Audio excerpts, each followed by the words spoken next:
So, did you want to? I should probably not just jump right into this. I should probably at least say what we're doing.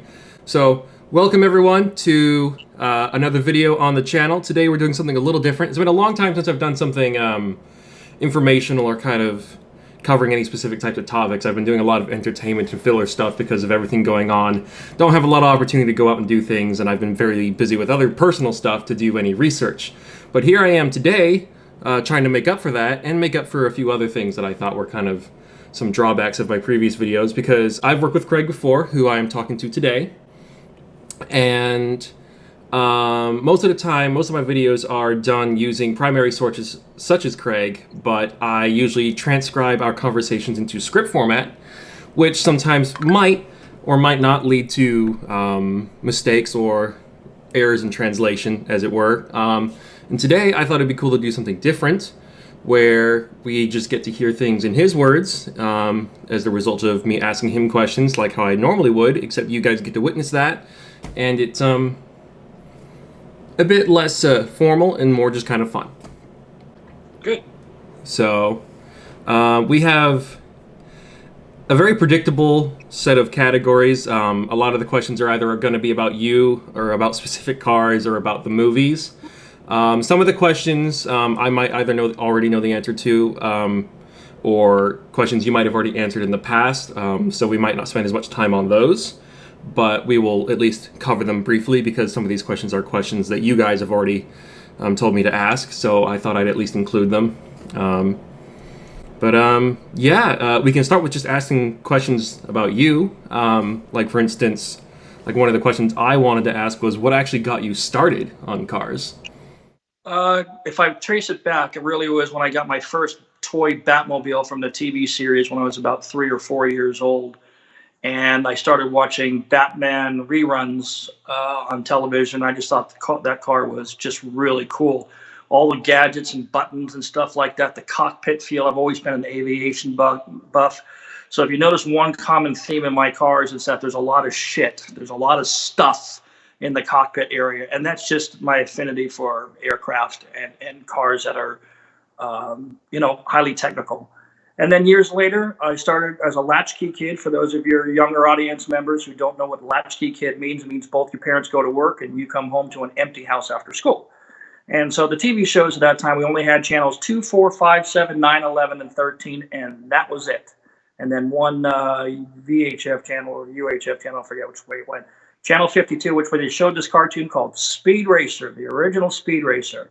And I said, someday I'm going to have a Mach 5, a car with the steering wheel with a bunch of buttons on it. And that's another theme that's been recurrent in my choices. So that's really what got me started. Okay. I know you've got your GTR right now, and that's your favorite car that you've ever owned thus far. But in the modern and also, I guess, kind of classic climate, we don't have to talk about just new cars. I'm sure we already know what the tuner answer is, but today, like, what is your favorite holy trinity of cars? Like, when it comes to muscle, exotic, tuner, like, what would fill those slots as the ones that you would actually covet? Good questions there. If I had to choose a muscle car, it'd be a 69 Mustang Boss 429. Always loved that car. Okay, so that would be my holy trinity for the domestic car side. On the tuner side, tough question. I'm going to dismiss the R35 GTR currently parked in my garage for a moment. And if I had to say one car, probably an R34 M-Spec there would be my holy trinity. Of course, it wouldn't be stock. It would be modified with Volk TE37s, that kind of stuff. Single turbo upgrades, sequential gearbox, all that kind of stuff. And then for Euro car, a lot of good Euro cars, old and new. I'm not an Italian car fan anymore. I've already been through Lamborghinis and found that the Diablos that I chose a poor choice. I never liked the Murcielago, with the exception of the LP640, which is a hell of a car. I am a Porsche fan. I do like Porsches, but if I had to pick one, and price with no limit, it would be the Pagani Huayra. Ooh. $3 million car, I would pick that. If I had to live more within my means, I would say the new McLaren 765 LT that's coming out, the long tail, which is 754 horsepower, 0 to 60 in the twos. We'll probably run quarter miles in the high nines and with some mild mods like they do with the 750. You can easily get that. Was 750 or 720? I forget. The 720S. 720. They got that thing in the eights. So it's conceivable with a car that weighs under 3,000 pounds could be easily as fast. So that's my holy trinity. All right, cool. This is a quick one. People wanted me to ask you this. I guess they thought your answer would be interesting. Burble, pop, and bang, and flame tunes. Do you love it, hate it, or not care? Okay, so I'm going to contradict myself. I constantly, as a car guy, I hate beating up on my cars for no bloody purpose, right? So having pops and tunes, when you're just doing it, if you're doing it in a stock 350Z, it's not really cool. It's hard to do it in a stock 350Z without a tune and the cat's not removed, that kind of stuff.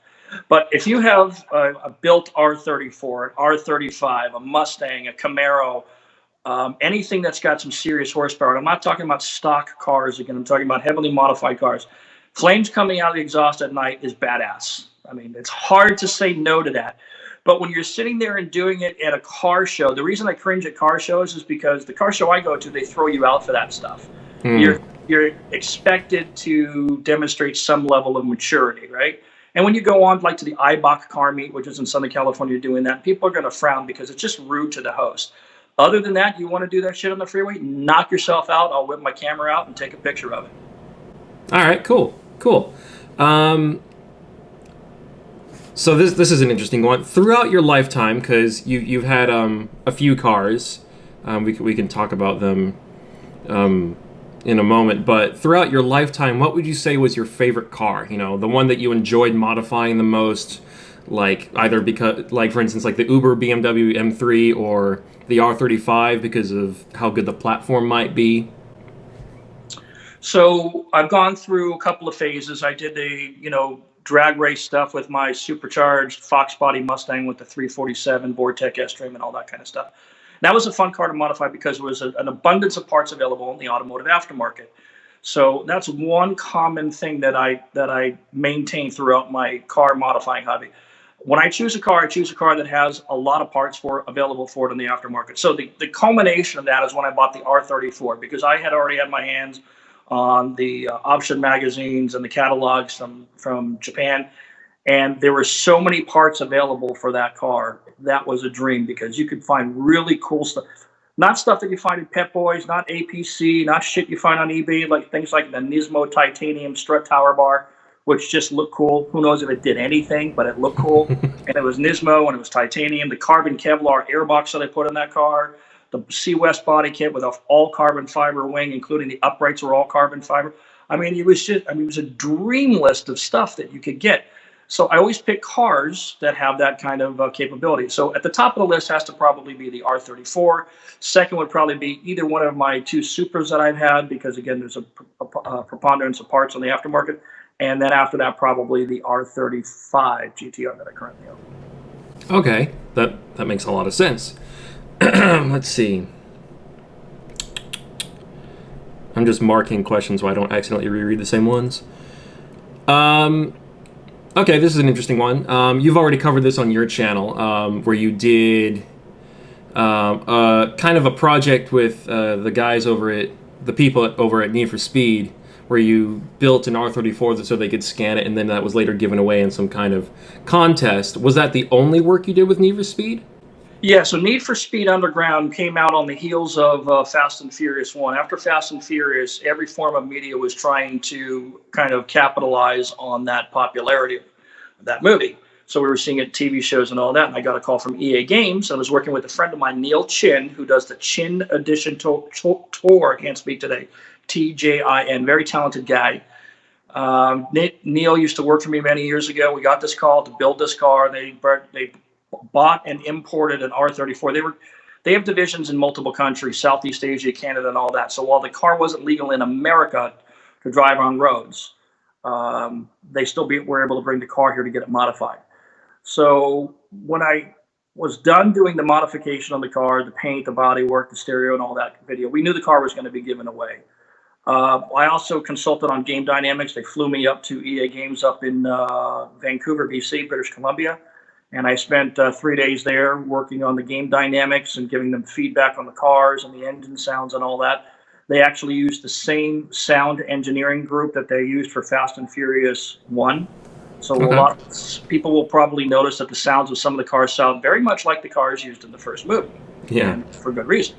So after that, that was the end of that involvement. They moved on to other games. I don't even know what they. I think it was Most Wanted came out after that, if I recall correctly.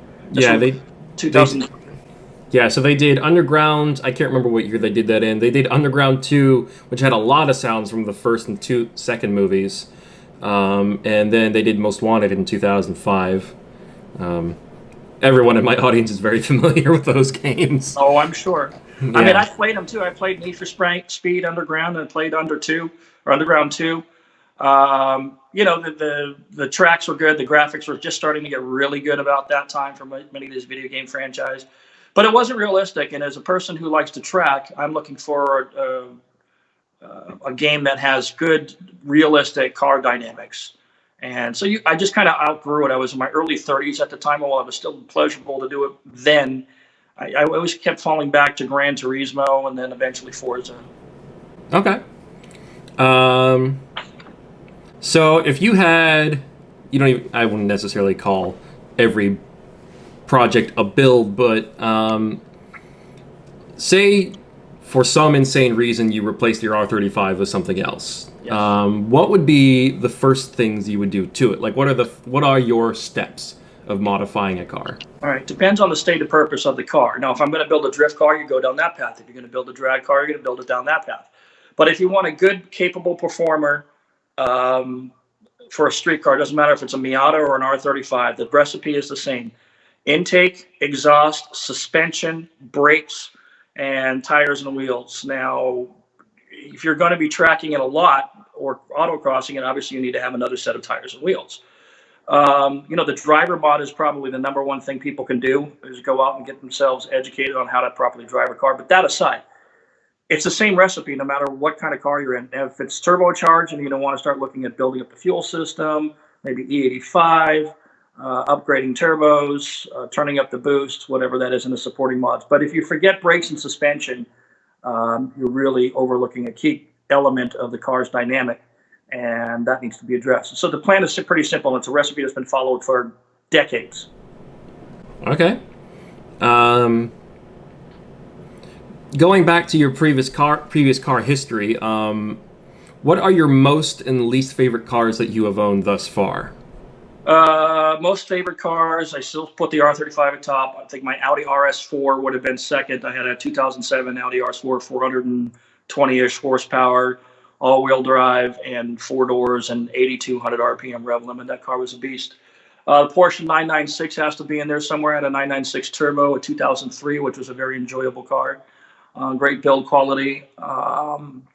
After that, probably my 1,000 horsepower Supra, the HKS fitted turbo TRD Supra, which was built initially by Ryan Roon. And then after that, probably my R34. I can go down. I mean, I've got 40 cars on the list, but something like that. Just looking around the pictures of the wall to make sure I didn't forget anything. My favorite show build was the M3, because that car would just, I don't care if you like Japanese cars or American cars, that car got a lot of attention. All right. I know that usually at the beginning of all your videos, you usually say some cars are heroes, some cars are zeros. Were there any cars that you'd say was an obvious zero? Well, not obvious, but they turned out to be that way. I had a BMW 750. After I got rid of the RS4, I was hauling clients around. I was working for a digital marketing agency, and we were doing a lot of work with auto manufacturers and so forth. So I had this BMW 750 Li. It was the worst car I've ever owned. The door handle broke. You couldn't get in and out of the car on the driver's side. I was crawling through the window like Dukes of Hazzard. The headlight went bad. Every time they had to wait for parts and then get it painted, and the car would be down for 3-4 weeks. Then the valve seal started going bad, so I had to have that repaired. And then my BMW mechanic said that transmission was bad news and you should get rid of it before 100,000 miles. So it was working fine when I got rid of it. And I think the next owner didn't have any problem with it. I don't know what happened to it, but that car was a piece of shit. I had a Fiat 128 Spider when I was a kid. I was probably 21 years old. I said, yeah, I'll buy a convertible. That car was a colossal piece of shit.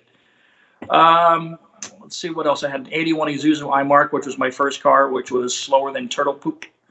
And that was not, I threw a bunch of money at that, painting that car, Porsche red and all that stuff. It was just a turd. But I learned a valuable lesson for that. Don't try to spend good money on crummy cars. And that's something I preach to this day. All right. Let's see. Are there any other 90s cars that you wish you could own? Well, I've always liked the Z32 300ZX. The Tiger Top Z32 300ZX. I've always liked that car. That would be one car from the 90s. An FD RX-7, but the problem is I knew at every point in my life that I wanted more than 300 horsepower. And that's the upper limit for the stock motor. At least that's what it was back in the 90s. Nowadays, you can get them up over 400 with, methanol injection, E85, and the right intercooler on it. You can do it, but I've always had a fondness for that particular car, the FD. As far as American cars go, there's nothing from the 90s I would want right now. Like, I can't think of a single car from the 90s I would want. That's American. As far as German cars, late 90s, the BMW 540, manual transmission, back when they were all analog. I've driven that car. It's superb. This is an interesting question, and I know I'm probably going to say this wrong because there's a lot of car aftermarket brands that I can't pronounce correctly, but if you do have a preference between HKS or Greddy or Trust in Japan, is there one, and potentially why? Well, I have a great fondness for Greddy. They've been very good to me over the years. I know Kenji, the guy he was there when he first modified my first Supra before it became the Fast and Furious Supra, and he's just been a pleasure to deal with. In fact, everybody at Greddy has. I built a car with the HKS people back in the day, with a car for the DVD, that Evo, and their warehouse is very impressive, was in Southern California, and the equipment is superb, and I have great love for both. So it would be difficult. It would just depend on what we're talking about. I think the HKS turbos, their advancements have been better than what Greddy has been doing with their turbos. But again, it depends on the application. No matter what year, make, and model car you have, there's a turbo kit that everyone has already tried out, it's tried and tested, and people say this is the one you should be using for this car and this purpose. So it just depends. I don't think one company is necessarily better than the other. Yeah. I just think that some of them have parts that are better for this car, and others have parts that are better for this car. Yeah.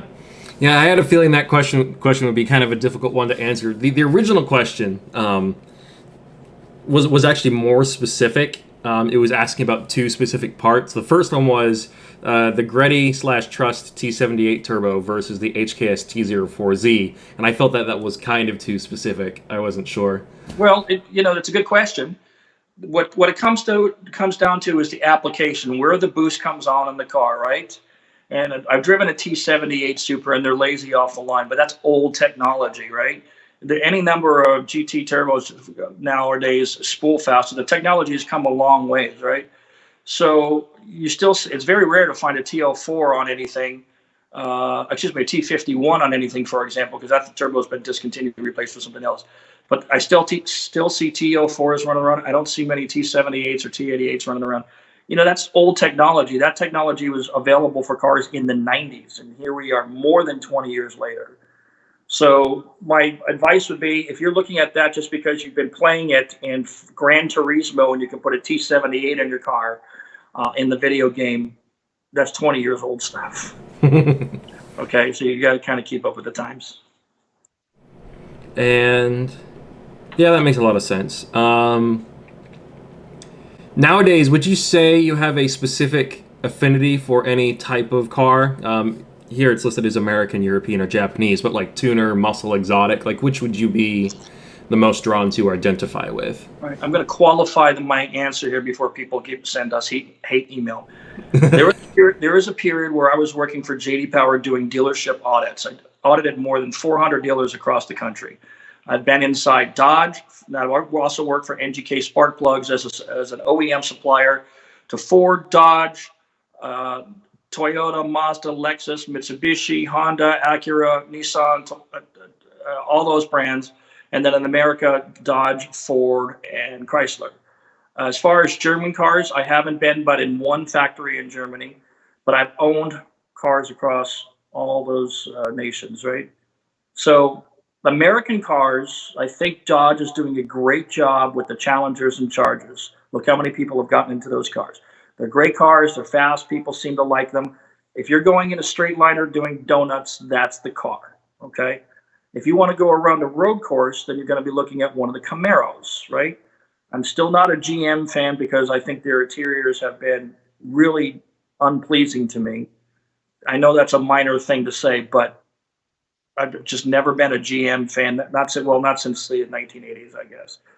But I do have appreciation for the Camaros and the Corvettes. The C7 Corvette is superb. As far as European cars, having owned two BMWs and both being very problematic, I do not see another BMW in my future. My wife has an Audi. We love it. I've had an Audi. I loved it.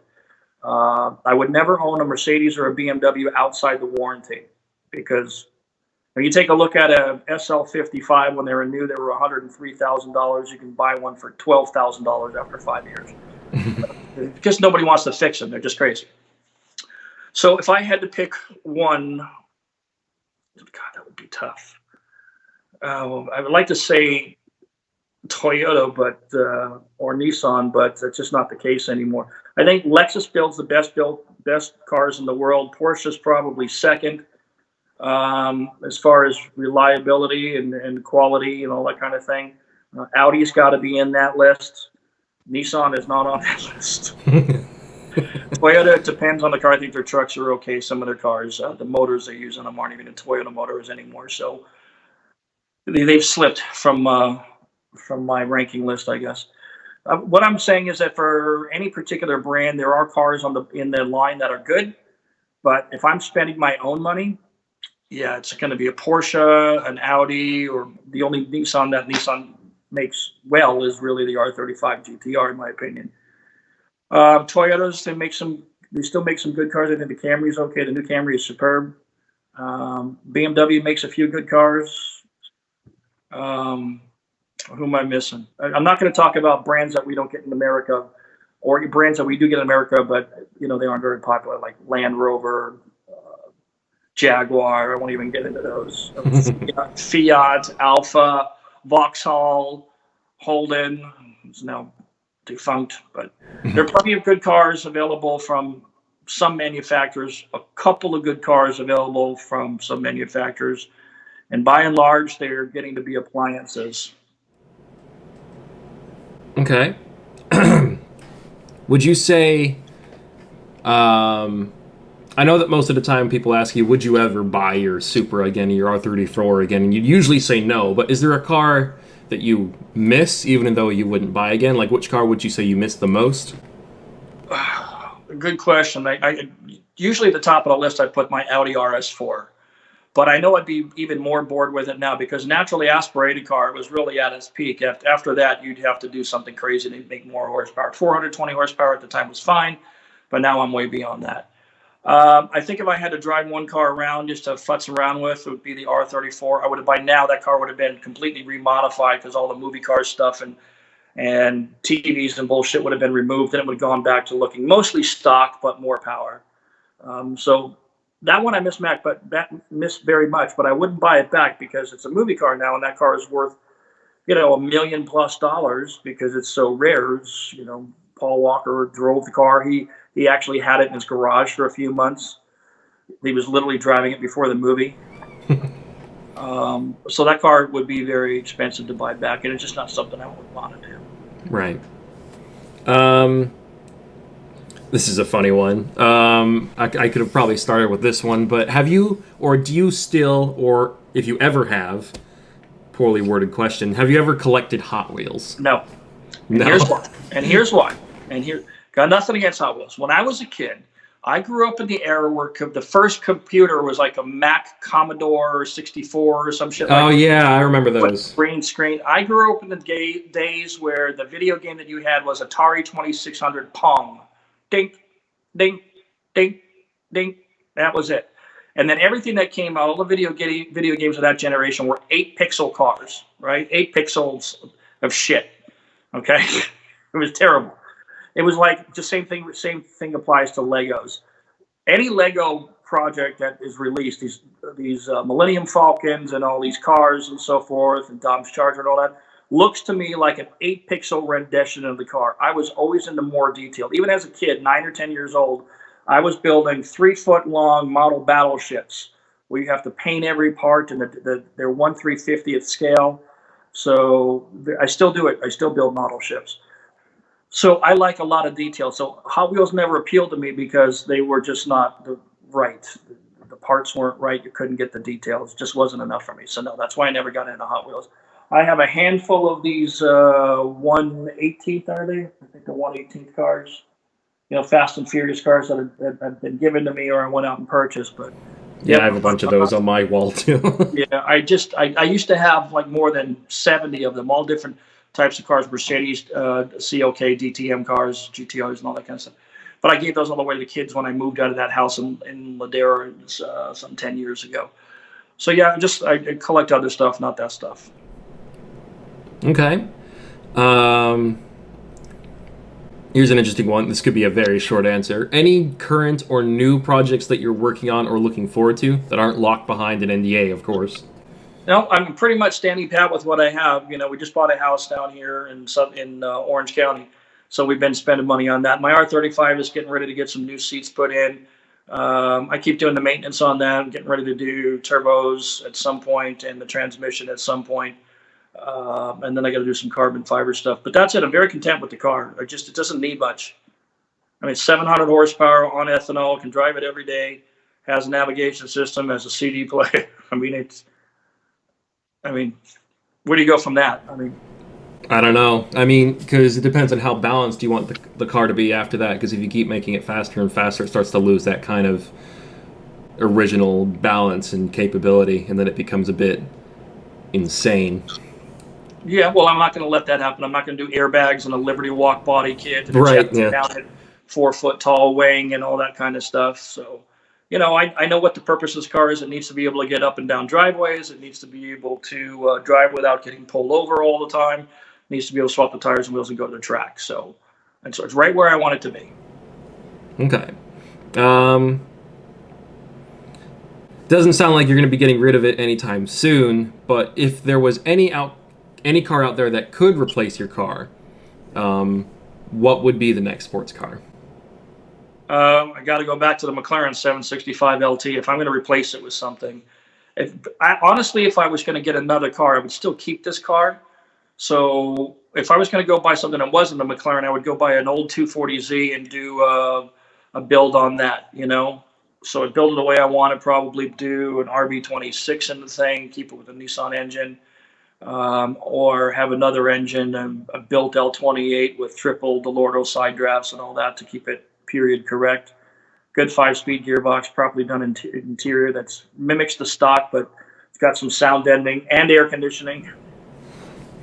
Yeah, that's important. Not to important. have air conditioning. Yeah, I mean, I can barely not having air conditioning. I got back from vacation a few months ago. I went to Arizona, came back, got in my car, and realized the air conditioning needed to be recharged. And that was also shortly after I realized that the welds in my exhaust had broke as well. So I can relate to the need for air conditioning in the summer. You're in Texas? No, I'm actually in Illinois, not too far from St. Louis. We're just having a lot of consistently warm weather, mid to high 90s. Not as bad as Texas, even though I know what that's like. But it's definitely warmer than what we're used to. So, but yeah, cool. Well, we can move on to. There aren't as many questions here, just a handful for the Nissan Skyline or R35 GTR centric questions. This is an interesting one. You might just say none, but we'll see. What aspects of the R34 do you like over the R35, and what do you prefer in the R35 over the R34? Good question. First off, when you get in that R34, you're living your dream, right? We played it on video games. We've seen pictures of it. We've seen videos of it. Getting in the R34 is a dream. That polyphony digital multifunction display, the MFD on top of the dash, I remember that, me thinking that was the coolest thing ever. Technology will never get better than that. I remember having that thought getting in the car. The fact that it was right-hand drive obviously made it more cool, because you're driving down the street and people looking at you like, what in the hell was that? You got to remember, this was the year 2000 when I bought this car. There were no other R34s running around the street that I had ever seen or even heard of at that time. Of course, this was before social media, but I had never even seen one in person. So driving that car around, anybody who knew anything about cars would, break their neck looking at the car. Most people had no idea what it was, but you forget when you're driving that car. After you get, it takes 20 minutes to get used to shifting differently, and the fact that the turn signal is now over here versus over here, and the windshield wiper is now over here instead of over here. So it takes you a little while to get used to that. And then making right-hand turns, you can't turn as tight, because in a left-hand drive car, if you turn the wheel that much, you'll be into the curb with a Hikus equipped R34. So you can't do that. So those were some things that I miss about the car. The sound of the car, an RB26 with an exhaust on it, sounds superb. But when you're talking about over the R35, those were the things I missed. The R35, only car people know what it is. And the looks are controversial on an R35. There's some people that love it. There's some people that hate it. But it kind of flies under the radar, because running around here, there's a lot of people in exotic sports cars, Lambos, Porsches, and all that kind of stuff. And you don't really get a second look. But what I don't miss about the R34 is the fact that the R35, well, let me say it differently. What I like about the R35 over the R34. The R35 has almost 20 more years of technology into it. The computers in this car, the transmission in the car, the engine technology, it's just a different beast. And the chassis stiffness, the way the car goes around corners, it's just a better car, as well it should be. It's almost a 20-year advancement in technology, so that's no surprise. You already kind of answered this. Like, what was it like owning an R34 in the U.S.? Like, as you said, I know you kind of said this before, like about any funny comments or encounters. Like, I remember you told me that you at one point took it to a show. I can't remember what specific show it was. It was back when the car was still black, and I think you had two different sets of wheels on it.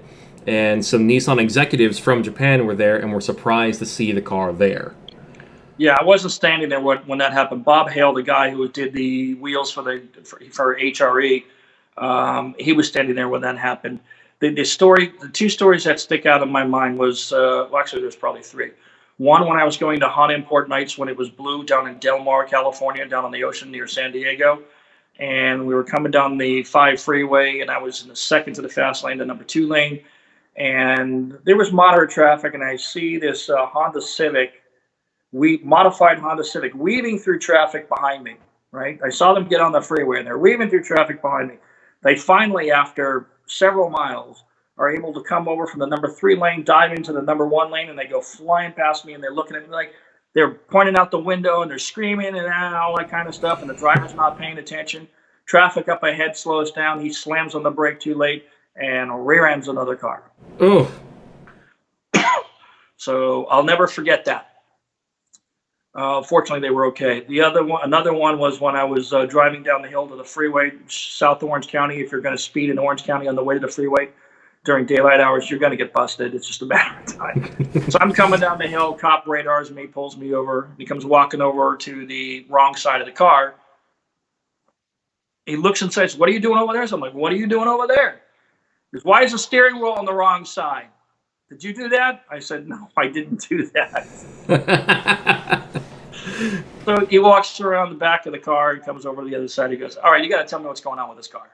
I said, "It's not a project car. It's a legally imported car from Japan. That's why it's right-hand drive." Because I don't get it. What's so special about it?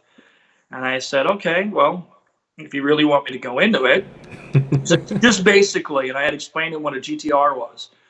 276 horsepower, da da da da da da da. He goes, is it faster than a Corvette? I said, if you have one, we can race. And he just laughed.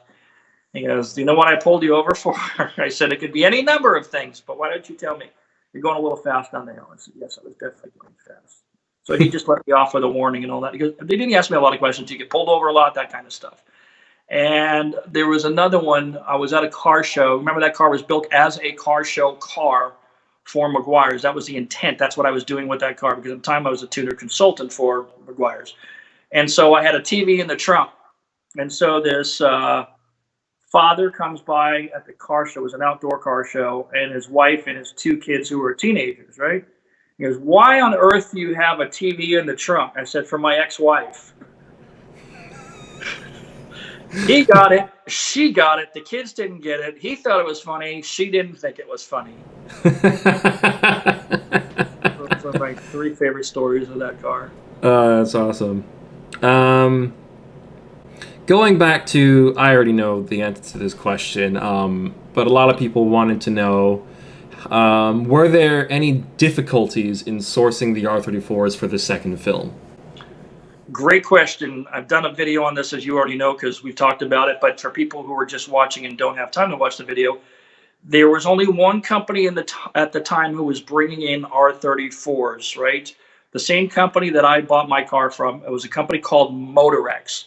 And if you Google the phrase Motorex, Motorex, scandal, you can read stories on my blog or on the internet about all that. But basically, getting 4 cars from Japan required us to air freight them. So we went back to Motorex. I paid $78,000 for my car. We were going to bring in 4 cars that were not going to be federalized, so they were cheaper. They were $48,000 a piece, plus $13,000 airfare for each car.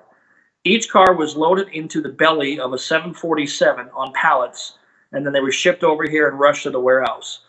So yeah, there was difficulty because they were delayed. You know, getting through customs was a bitch. I have the paperwork, the letters. I actually sent letters back and forth to Motorex saying, hey, if you can't get us cars, there's going to be trouble. I mean, lawyers are going to jump on this. It's going to be really bad. You need to find out what's going on. You need to get the people on the phone. And we got our cars, and then we needed a 5th one, which became the jump car, which we had an order from a fellow by the name of Andy at Middlehurst Nissan in Great Britain. Oh, okay. So it wasn't easy getting those cars. Yeah. Was the car from Great Britain a UK spec car, or was it a Japanese spec car in Britain? I'd have to look. I knew the answer to this, but I don't remember off the top of my head. I believe it was a UK spec. It was a yellow one of the rare yellow ones, right? I'd have to look up the answer. I just don't remember off the top of my head, Tom. I remember I remember you kind of guessing it was probably a UK spec car, but I just wanted to see for sure because I remember going to GTR Registry, a fantastic resource on these cars these days, and looking it up, and there was only, if I remember correctly, there was only one UK spec yellow GTR in the database. So if it was a UK spec car, that would have been it. So I thought that was kind of neat. If you were to get an R34 today, how would you build it? Like, you're not necessarily rebuying your old one, but just getting another one. You know, we're only 4 years away from them turning 25. So if you were to get another one, would you modify it as extensively as your old one, or would you do something different? A lot of people don't know because I don't talk about it much, but after I got that car back from Universal, I kept it blue with I removed the silver, painted it blue, put it back to what you see behind me, right? And I was going to finish my sponsorship contracts. I had sponsorship contracts with a lot of the name brands that were on the side of that car. So they had given me parts or serious discounts on parts in return for my doing the car show circuit. And at the time, there were plenty of car shows running around. And I was doing that and getting magazines. I was getting magazines in Europe, in Canada, in South America, Japan, United States. It was a hot commodity back then. So I was going to finish that out, and then the car was going to get redone. So different seats were going to go in the car. The cage was going to be done properly, proper fuel cell in the car. All the audio shit was going to come out. And then the engine stuff was going to get done. I had plans to do a single turbo upgrade and more carbon fiber on the car, which was just getting to be hot back then.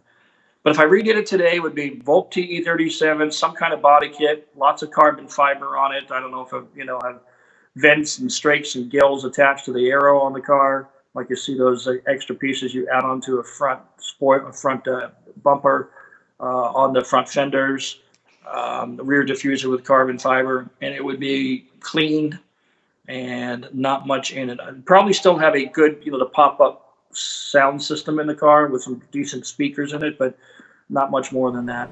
Okay. Sorry, go ahead. I was going to say, because the brakes were already done on the car and the suspension was already done on the car. It had everything it needed to go forward. Okay. And kind of sort of related, kind of a little bit of a tangent, but that's why this is the final question. Are you keeping an eye out for the next generation of GTR, the R36, for instance? We are. I was involved in discussions about what the R36 might look like a year ago last summer. I think Nissan is really trying to figure out what's the best way to go. It's hard to predict the future for any car manufacturer, especially with all the unpredictable things going on lately. So is it going to be, a straight six? Is it going to be a V6? Is it going to be single turbo, twin turbo? Is it going to be all-wheel drive? Is it going to be hybrid? You've got a crazy motor and then maybe electric motors for the front or something. Who knows? Who knows what it's going to be? Interestingly enough, they just released a commercial that they showed their whole lineup, which was supposed to carry them through 2022. In that lineup of cars, the 400Z was at the forefront, but there was no R35 or no R36 in that lineup. Yeah, I noticed that too. So what that means to me, how I interpreted that anyway, is that they're not going to tease that car because they're not ready to show anything that gives away their line of thinking. So we may not even see what that car looks like until 2022, if it's going to be released. It may not come down at all. We don't know. I mean, with all the problems they've been having because of the Carlos Ghosn thing and cleaning up that mess, and they're, reducing the number of models they have. I think they're going like from 55 to 45 or something like that. We don't know. The 400Z that I saw, the one with the rounded style headlights and the really long front nose, if they build that car that way, I would buy one. That would be my daily. I'd keep the R35, but I would buy that for sure. The Super for me, as I told the Toyota people when I spoke to them, I said, what's keeping me from the Toyota is it doesn't have the proportions of the FT1, right? That really long hood and all that. And the interior of that car is bloody awful. It's all BMW, and I hate BMW interiors. Absolutely despise them. The SciTech joystick that they use as a gear shift mechanism should be banned. It's terrible. It's plastic. It's just shit. And so if they had the wraparound dash like the Mark IV did, right, and kind of updated that, even if it was with digital or whatever they got to do to update it. But the fact that they put a monolithic BMW Z4 dash in there, it's like they're not even trying. So, for me, I'm kind of hoping with the 400Z they put that the VR30 into that, because I think that would be an incredibly tunable engine. And speaking of other engines, do you think that if they do another generation of GTR, should they keep the VR38 or should they just change it either by increasing displacement or cylinder arrangement? Well, whatever. The short answer is I'm not married to any one engine configuration. What I am married to is that the base horsepower GTR needs to be north of 600 horsepower. We're already, I think the last iteration was 575 of our base GTR. So if anything under 650 is going to disappoint a lot of people because, look at the competition. So if it's, 675 and the Nismo version is 740 or something like that, and then you're talking about, competing with Hellcats on just based on horsepower numbers. But I think anything less than that, it's going to be a disappointment. The shit part about this is that if they release a car that's 600 horsepower engine, but the rest is made up by electric motors, I wonder how that's going to be received, and I wonder how that's going to affect tunability. Right. Yeah, there isn't a massive tuning crowd or aftermarket crowd for electric or hybrid vehicles quite yet. That's still actually a very new thing. I don't even know how it would work. I mean, let's just say you didn't modify the electric motors in any way, shape, or form, but you're just going to modify the internal combustion engine in it. how do you account for what's going on with the computers and how the computers read and adjust power to the individual wheels with the electric motors if that technology is locked up? Now, I know there's pretty much no such thing as technology being locked up, because every ECU that they ever said was unbreakable and uncrackable has been cracked. It's been hacked. Right. So it just depends. Yeah, that's something I've always wondered about electric cars, and especially hybrid vehicles. I'd say more than electric cars, because with electric vehicles, you know, you can just put that in, and that's the only factor you really have to worry about in terms of the powertrain. But with hybrids, like for instance, I've had a lot of exposure to the P1 and the technology in that, where they have the V8s in there working alongside the hybrid. You know, the V8's making like 730 horsepower. The electric motor makes up the rest to make 903. And they work together, and the electric motor isn't working all the time. It's just filling in like gaps during gear changes and when the turbos aren't spooled. So I always thought, if you turned up the power in the combustion engine without fiddling with the electric motor, would it still have that balance, or would it lose it? I have a suspicion that you'd have to tinker with the electric motors too, but I wouldn't know how you do that. In my mind's eye, and I'm not a professional tuner, it would seem to me that they would be able to intercept the signal that tells the electric motors to turn on, right, at basic selectable intervals. So if you build the engine in the car to make from 750, now the engine's making 900 horsepower because you modified it, then you could probably intercept the signal to the electric motors and say, okay, still come on at this point, but don't come on at this point. I'm guessing. Right. It's complicated, but I always find that technology to be very interesting. That was actually the first car that ever drew me away from just tuners and more humble exotic cars. Until I came across that car, I was never a hypercar, supercar enthusiast. It was that car that kind of broke the barrier between me and a lot of those other cars. Until then, I always thought, oh, all the cars I like are actually quite humble. And then I kind of went, well, that's gone. But yeah, all right, cool. So we'll see what happens with the new R36 if and when it comes out. Yeah, I have my eye on it. I'm not liking the way they're going with putting all these like Nismo style bumpers front and back on the car and make it more angular. I mean, the 2017, 18, 19 GTRs, the fronts are getting really angular, which is, you know, moving the design forward and so forth. I'm not a big fan of it because it all looks like they're trying to rip off the Veris body kits, which I really dislike. They just put too many fins, grills, strakes, and gills on those things, and it's not my cup of tea.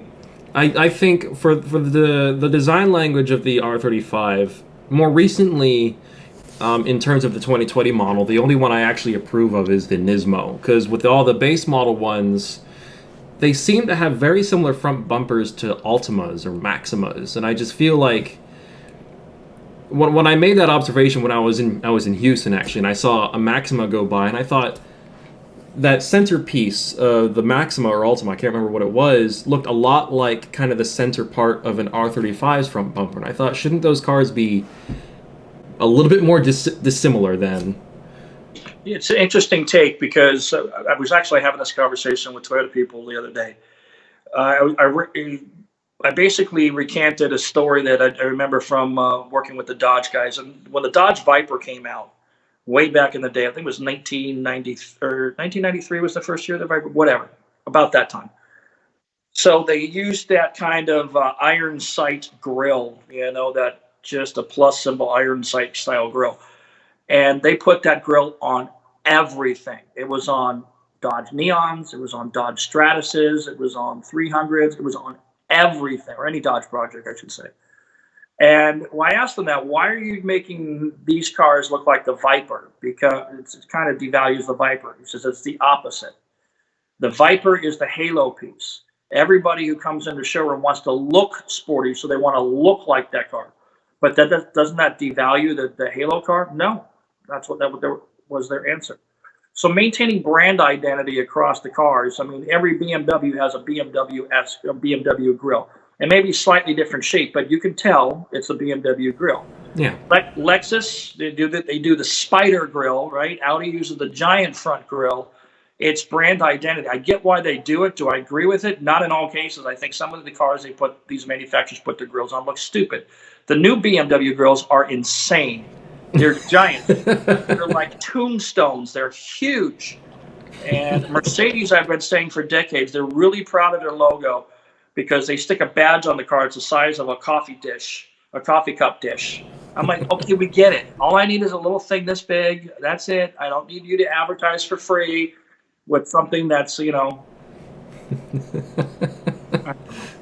Oh, I love that. Yeah, I went to a BMW dealer in St. Louis to talk to the managers there and stuff like that. But after I was done, I went outside to look at some of the cars, and I saw an M8, and I saw the grill on that, and I went, that's bigger than my hands, bigger than my head.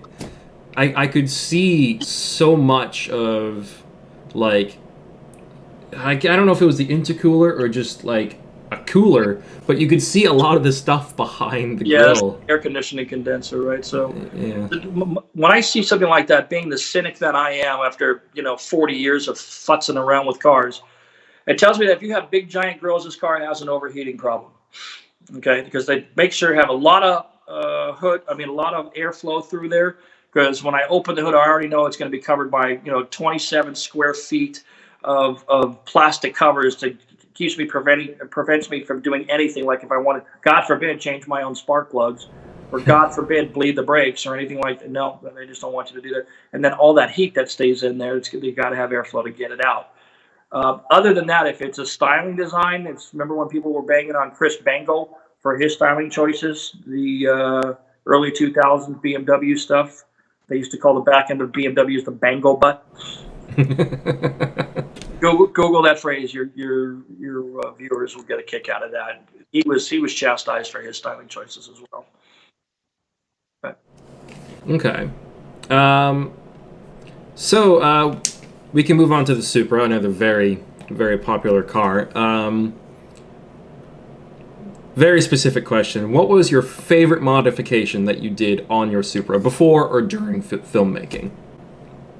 Probably the turbo. I mean, I drove that car around. It was a BPU car, basic performance upgrades, which everybody does. They turn the boost up a little bit using a boost controller, maybe put on different fuel injectors so you could, safely turn it up. Front mount intercooler, blow off valves, and exhaust. That was pretty much BPU, basic performance upgrades. And it was a fun car. It was very balanced. In that configuration, I went out and won the Sport Compact Car's very first street car of the year. It was a drag race, an autocross, and a car show in the same day.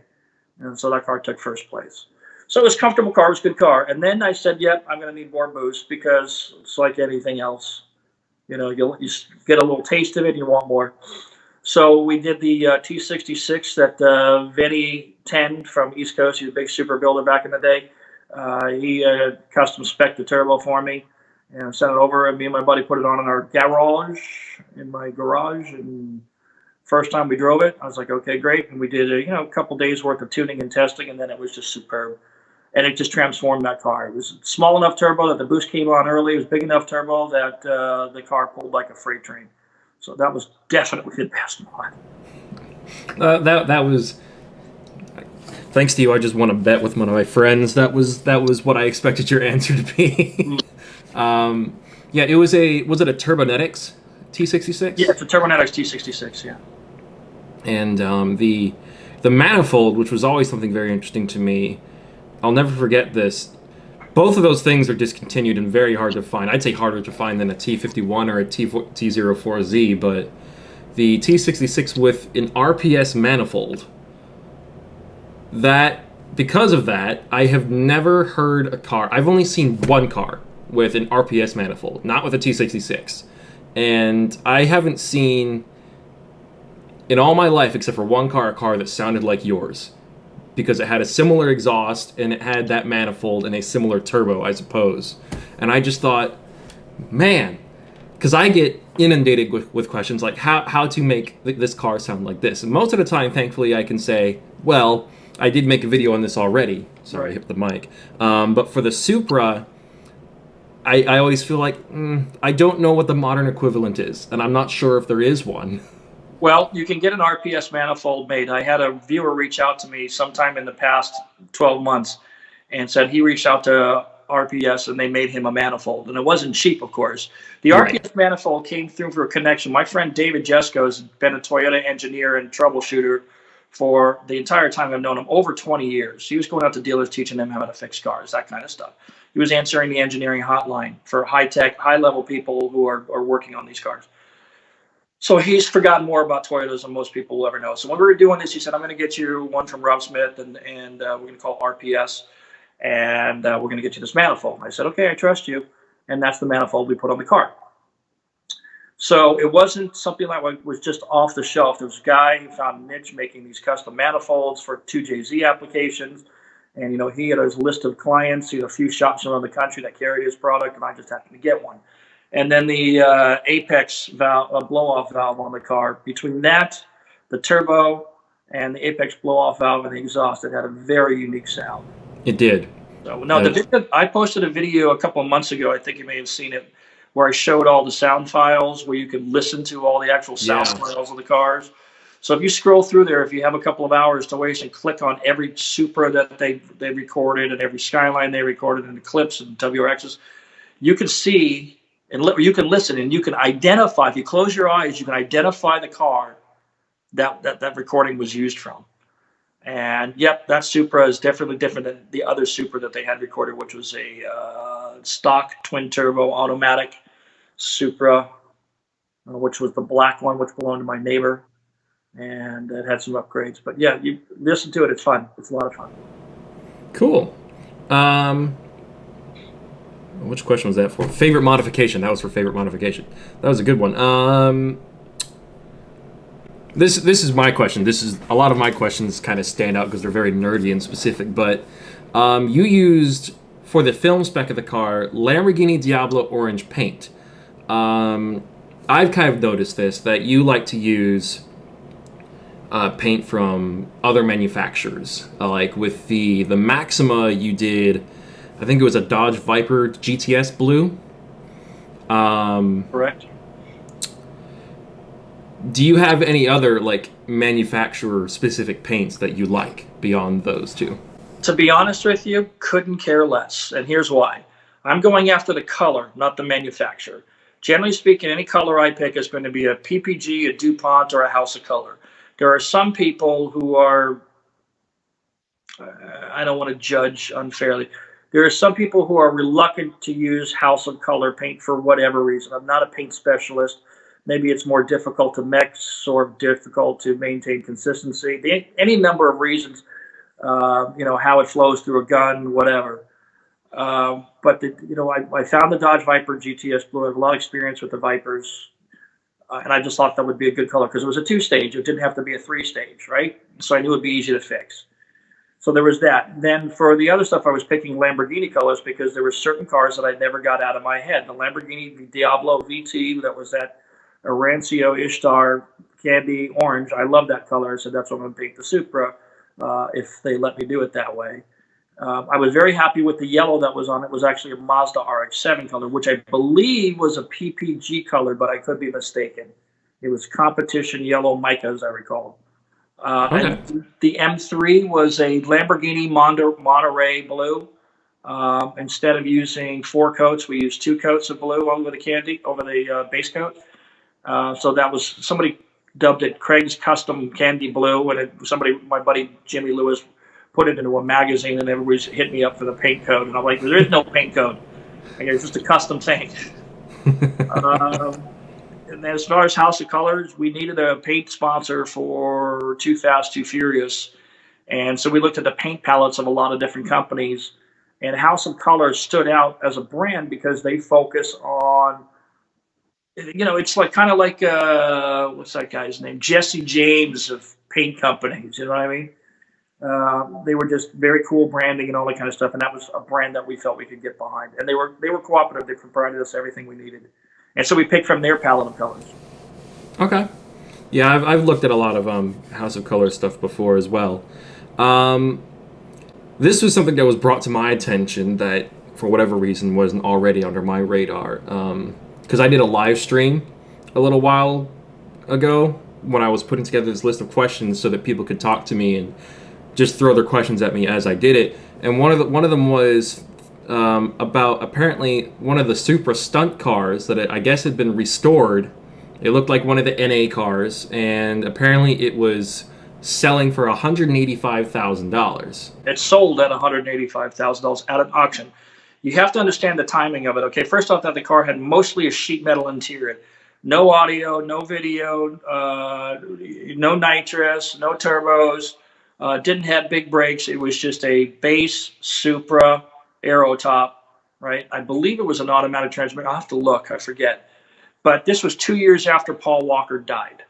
Okay, this was like 2015, I think that car sold. You have to check me on that, but it was a couple of years after Paul Walker died. And after Paul Walker died, they weren't making any more Paul Walker driven cars, right? Because the guy's dead. So, you know, that Supra, it was right at the right time. It was 15 years after the movie came out, about 15 years after the movie came out. And that was the car that started all. The cars from the first movies still to this day are the most iconic for several reasons. Number one, the first movie is always the one we grow nostalgic for. It wasn't an Oscar-winning movie. Let's all admit it, right? Nobody was going to win an Oscar for the performance in that movie. Let's be honest. But it was the movie that started it all. We grew up with it, whether we were 4 years old when we watched it for the first time or 24 years old. We remember it. We got excited about it. That was the car. The Supra was the cool car because of the way it got introduced. So was the Charger because of the way it got introduced. Some people like the S2000, whatever it was. So they're buying based on emotion, okay? So if you really love Paul Walker and you really love the Supra and one comes available, and that was the only one available at the time, you're going to pay whatever you can afford to pay to get the car. Yeah. So I don't begrudge the guy. I think it was brilliant. I thought it was cool. I didn't know about it because someone told me about it and they made it. The reason why it was a big deal to me is because the person that told me about it made it sound like it was one of the hero cars, and I was like, that's a very small price for one of the hero cars. You can tell. If you look at it, you can Google it, and I think I have pictures of it on my I don't know where, Facebook. I mean YouTube or Instagram. Yeah. My website. Well, the only reason why I knew it was one of the stunt cars was because they had the hood open. And when I didn't see your cars' engine bay, I knew it wasn't one of the hero cars. Because we know my car is in the Netherlands. Yeah. Right? That's the only one that had engine modification. People don't understand that, you know, the Hero 1 car is the one with all the fancy stuff on it. And I'm talking about the first movie. It's a whole different discussion for the other movies. But for the first movie, the Hero 1 is the only one with the fancy engine stuff because they rented it from a private owner who would already put fancy engine stuff in the car. Right. So the Hero 2 doesn't have the fancy engine stuff because we're never going to see that car's engine, ever. It'll never appear on film. In the interior, you know, most of the stuff will be there intact. You know, you'll have a fake head unit or fake gauges like we did in some of the cars. But for a quick interior shot, because it's 2-second cut, that stuff will be there. The stunt cars from 20 feet away, that's the deal. If you can't tell it's not the Hero car from 20 feet away, you've done a good job. That's the way it's done. Cool. This is an interesting one. How would you modify the modern A90 Supra? The modern 90s Supra? Yeah, like what would you do to improve it? Take off the radiator cap and jack up a Mark IV Supra underneath it. It's hard for me to get behind that car. I've seen several of them on the road right now, and the proportions are just wrong to me. It's just not right.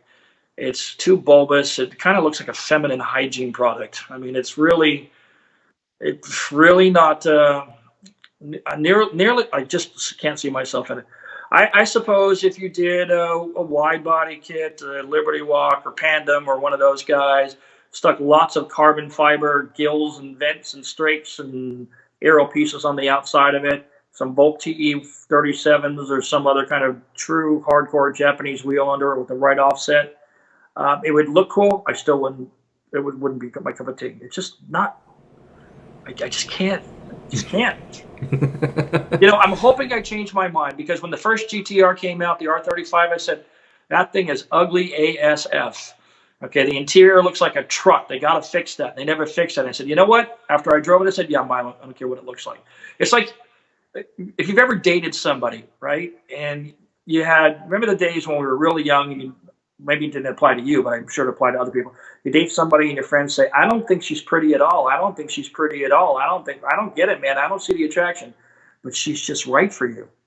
This is what love is about. And the same for cars. You love who you love what you love. Right? That's it. Everything's got positive things about it.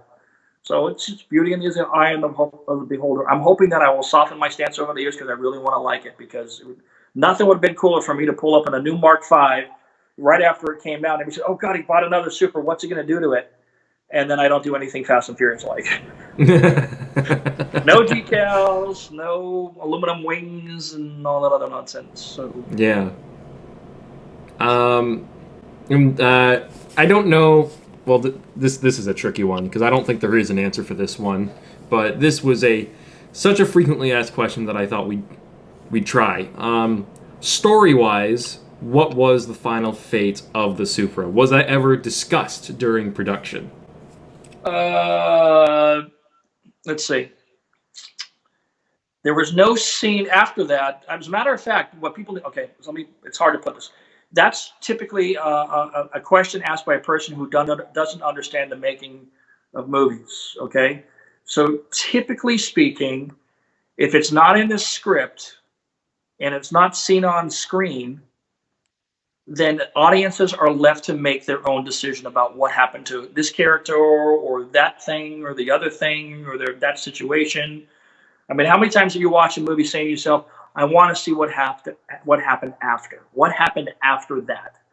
What most people don't know is that the movie was supposed to end with the race as they crossed the railroad tracks. It was supposed to stop right then and there. Cut. No finish, no hitting the train, nothing. No hitting the truck, nothing. It was supposed to stop as they crossed over the railroad tracks. Cut. Go to black.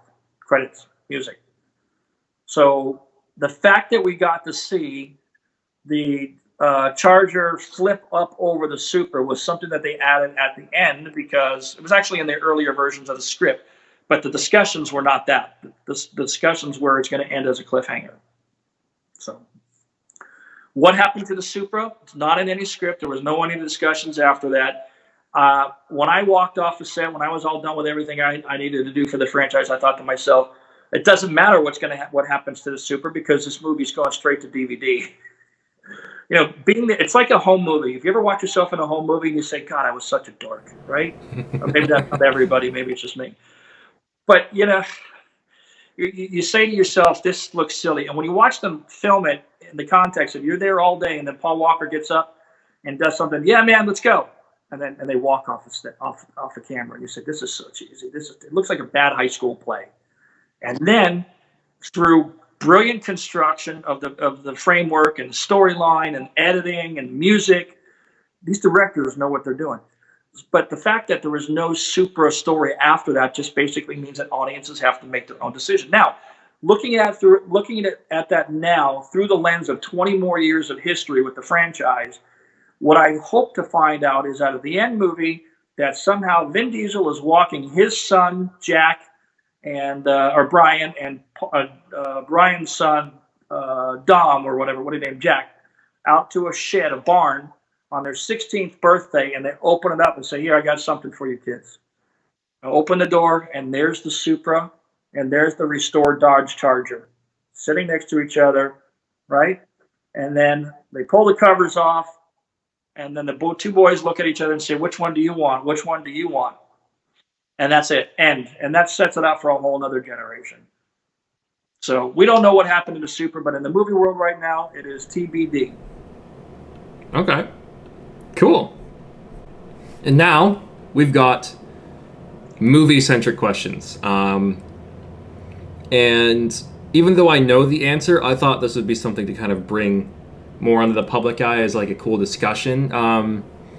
How would you have changed the first drag race of the first film? Like, from reading your book, the thing that stood out to me was the whole danger to manifold sequence. How the suggestion that that you brought up was instead of having danger to manifold, having a floor pan explode and fly out the back of the car, you suggested having a hose from one of the nitrous tanks go loose and fly around so that you had that mid-race intensity.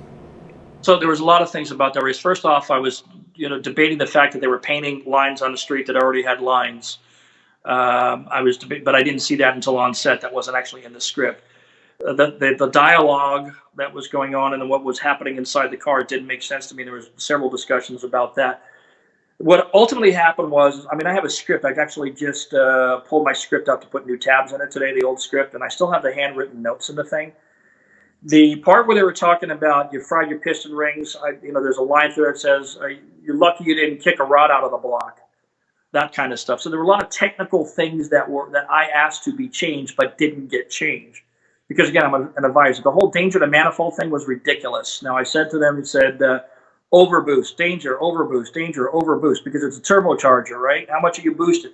And dialogue was in there in one of the script note changes that I made, talking about how much boost is it making. It's making 20 psi, 20 pounds of boost, whatever.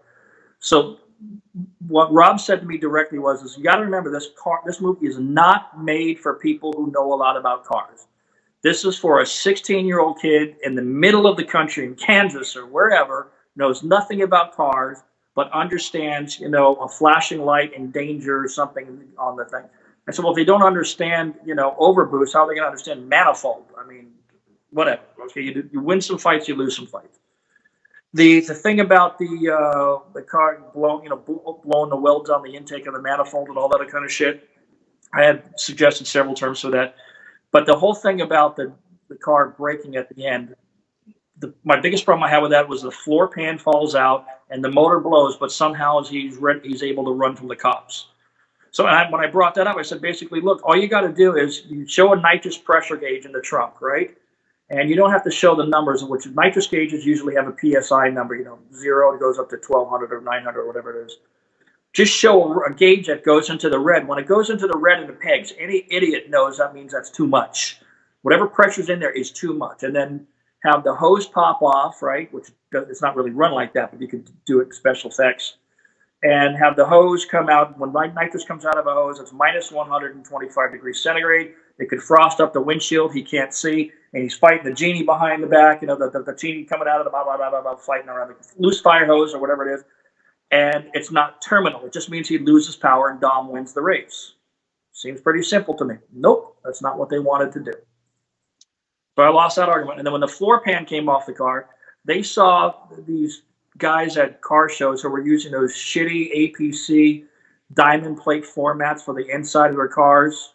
It's, if you look at GTR floor mats from the late 90s, early 2000s, it was kind of a classy checkerboard, slightly two-tone, black and darker black kind of material. But there were other types of floor. But people were putting diamond, $20 diamond plate floor mats in show cars. Were to blame for that because the producers saw that at the show, so we're going to do that. So they interpreted that to mean that the car actually had no floor mat and it was just a diamond plate floor, which of course nobody does that unless you're in a sand rail or something. But that's what they did, and it fell off the car. And I said, where is Vin Diesel going to put his feet when he's inside the car? Because now he's going to be dangling out like Fred Flintstone. Yeah. That was an interesting one that I always thought was quite fascinating with that moment. But it's not something you necessarily think about as like a kid or like the people that he said that the movie was aimed at. Like I basically grew up with that movie probably from like the age of 3 or 4, and then went on to that. And only when I turned got to like my teenage years that I started to go, something's not adding up. Like once you start to familiarize yourself with cars, even if it's because of the movie, then when you come back to the movie, you go, I have concerns. Which is probably what people were experiencing for those that were already gearheads or automotive enthusiasts or petrol heads, depending on where you are. And you watch that movie for the first time and you go, what? Well, the first time I saw it, I was sitting in the theater, the Albert Hitchcock Theater on Universal's back lot. It was a special invitation for the owners of the cars. Rob Cohen was sitting there with a few other people whose names escape me. I don't remember everybody who was there. But RJ DeVere and I were sitting close to each other. The other, we played Danny Yamato, the other technical advisor on that film. And Danger and Manifold, my row of people, my buddies, we were laughing like, what? And Rob comes over and taps me on the shoulder and goes, why are people laughing? I said, because we're a little off on some of this dialogue here. Can we fix this? I don't know how we're going to fix it. But don't worry, nobody's going to know. And then Rob and I had a discussion outside. And I said, you know what? You know what you're doing. It's your movie. This is my first movie I've ever worked on. I'm in no position to counsel you. I'm just saying that if, as far as accuracy goes, that's not accurate. But if you think it's going to be okay, then I trust your judgment. Rob's a brilliant guy. Cool. I know this is a question I've seen you answer a lot on various platforms, but despite having little to no direct contact with him, what was it like to work with Paul Walker? Well, I had the privilege of traveling with him a little bit. Universal sent us out to make appearances at certain car shows. We did one up in Cow Palace, which is up by San Francisco, South San Francisco. It was a hot import nights or an import show off, and so he brought his R34 that he had just bought, a silver one, up there. We did, I think it was import show off for hot import nights down in Del Mar. We did the LA Auto Show. A couple of others I'm missing. One up in Seattle. So I got to travel with him, have breakfast with him this morning. I actually met his daughter and his daughter's mama when she was about two and a half, maybe. She was literally a baby, right? A toddler. He was a cool guy. He was just down to earth. He liked to talk about cars. We got a lot of time to talk about cars. When we went to some of these places, nobody knew who he was. Like this new movie's coming out called The Fast and the Furious, and this is the guy who drives it. People had just seen the commercials at that point. And so they did. I still remember standing in line and somebody saying, now, who is this guy? Somebody next to me was like, who is this guy? And I had explained to him who he was. Fast forward several years, different story, of course. But right. He was down to earth, liked to talk about cars, and I talked to him about acting. He said, I didn't really do much studying on him before that. How do you like acting? He says, well, I'm not really an actor. What do you mean? Because they keep paying me to put me in movies. So, I like guns, I like surfing, I like cars. So if it's about any one of those three subjects, I'll probably be in. And they keep paying me. So. Interesting. This one is another heavily covered thing, but just for people that are, first coming to the discussion. I thought it'd be good to kind of discuss why street racing was dropped from the franchise. You and I have already talked a lot about this. It's in your book and other things like that, but I thought it'd be just a good thing to touch on, because whenever I see a commercial for the newest movie or this, that, and the other, someone always says, it's not like the old movie, or I wish they brought back racing and this, that, and the other. Yeah, well, I did a video on this about, bring straight racing back to the Fast and Furious franchise. And in that I gave several reasons for it. I had done a video on that more than a year and a half ago, which is also on my YouTube. But essentially it comes down to this. First movie was about street racing. It made $211 million. Second movie was not about street racing, and it made $236 million, but had no Vin Diesel and nobody else in the cast. Tokyo Drift was 100% about street racing, but it had none of the cast and only made $159 million. So it was this level, then went to here, and then it nosedived. So then they said, okay, we got to bring Vin Diesel back, which means we got to bring back some of the other characters as well. But Fast and Furious 4 still had some kind of racing in it. There was the audition race and all that kind of stuff. There was still some street racing, and then the whole drug cartel money and all that.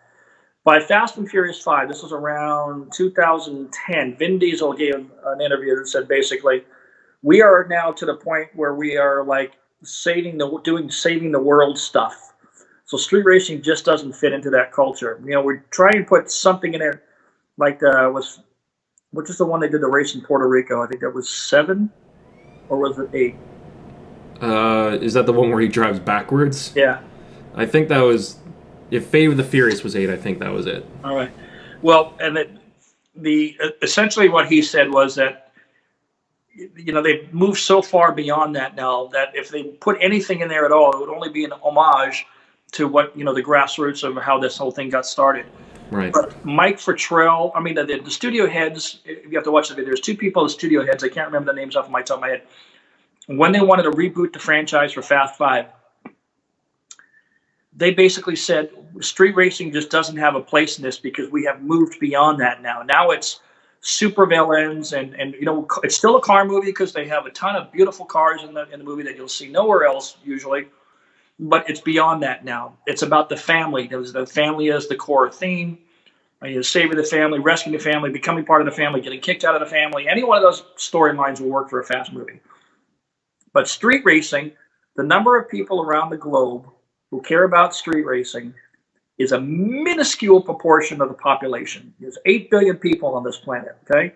You take a look at somebody like 1320 Videos who does a great job covering street racing, real true action, characters and people talking, real people doing stuff. Their videos average about 300,000 views per video, okay? Hardly enough to build a franchise around 300,000 views. But you may say, well, they doesn't have Vin Diesel in it and Paul Walker and all that.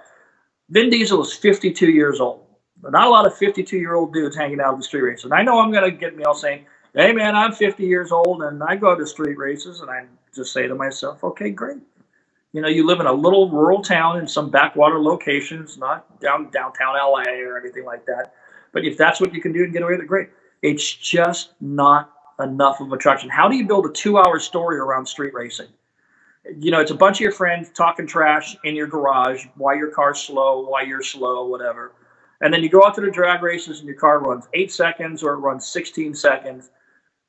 It's hard to build a movie plot around that. So as much as we would like to see it, it's just not going to happen, man. It's just not an integral part of the storyline anymore.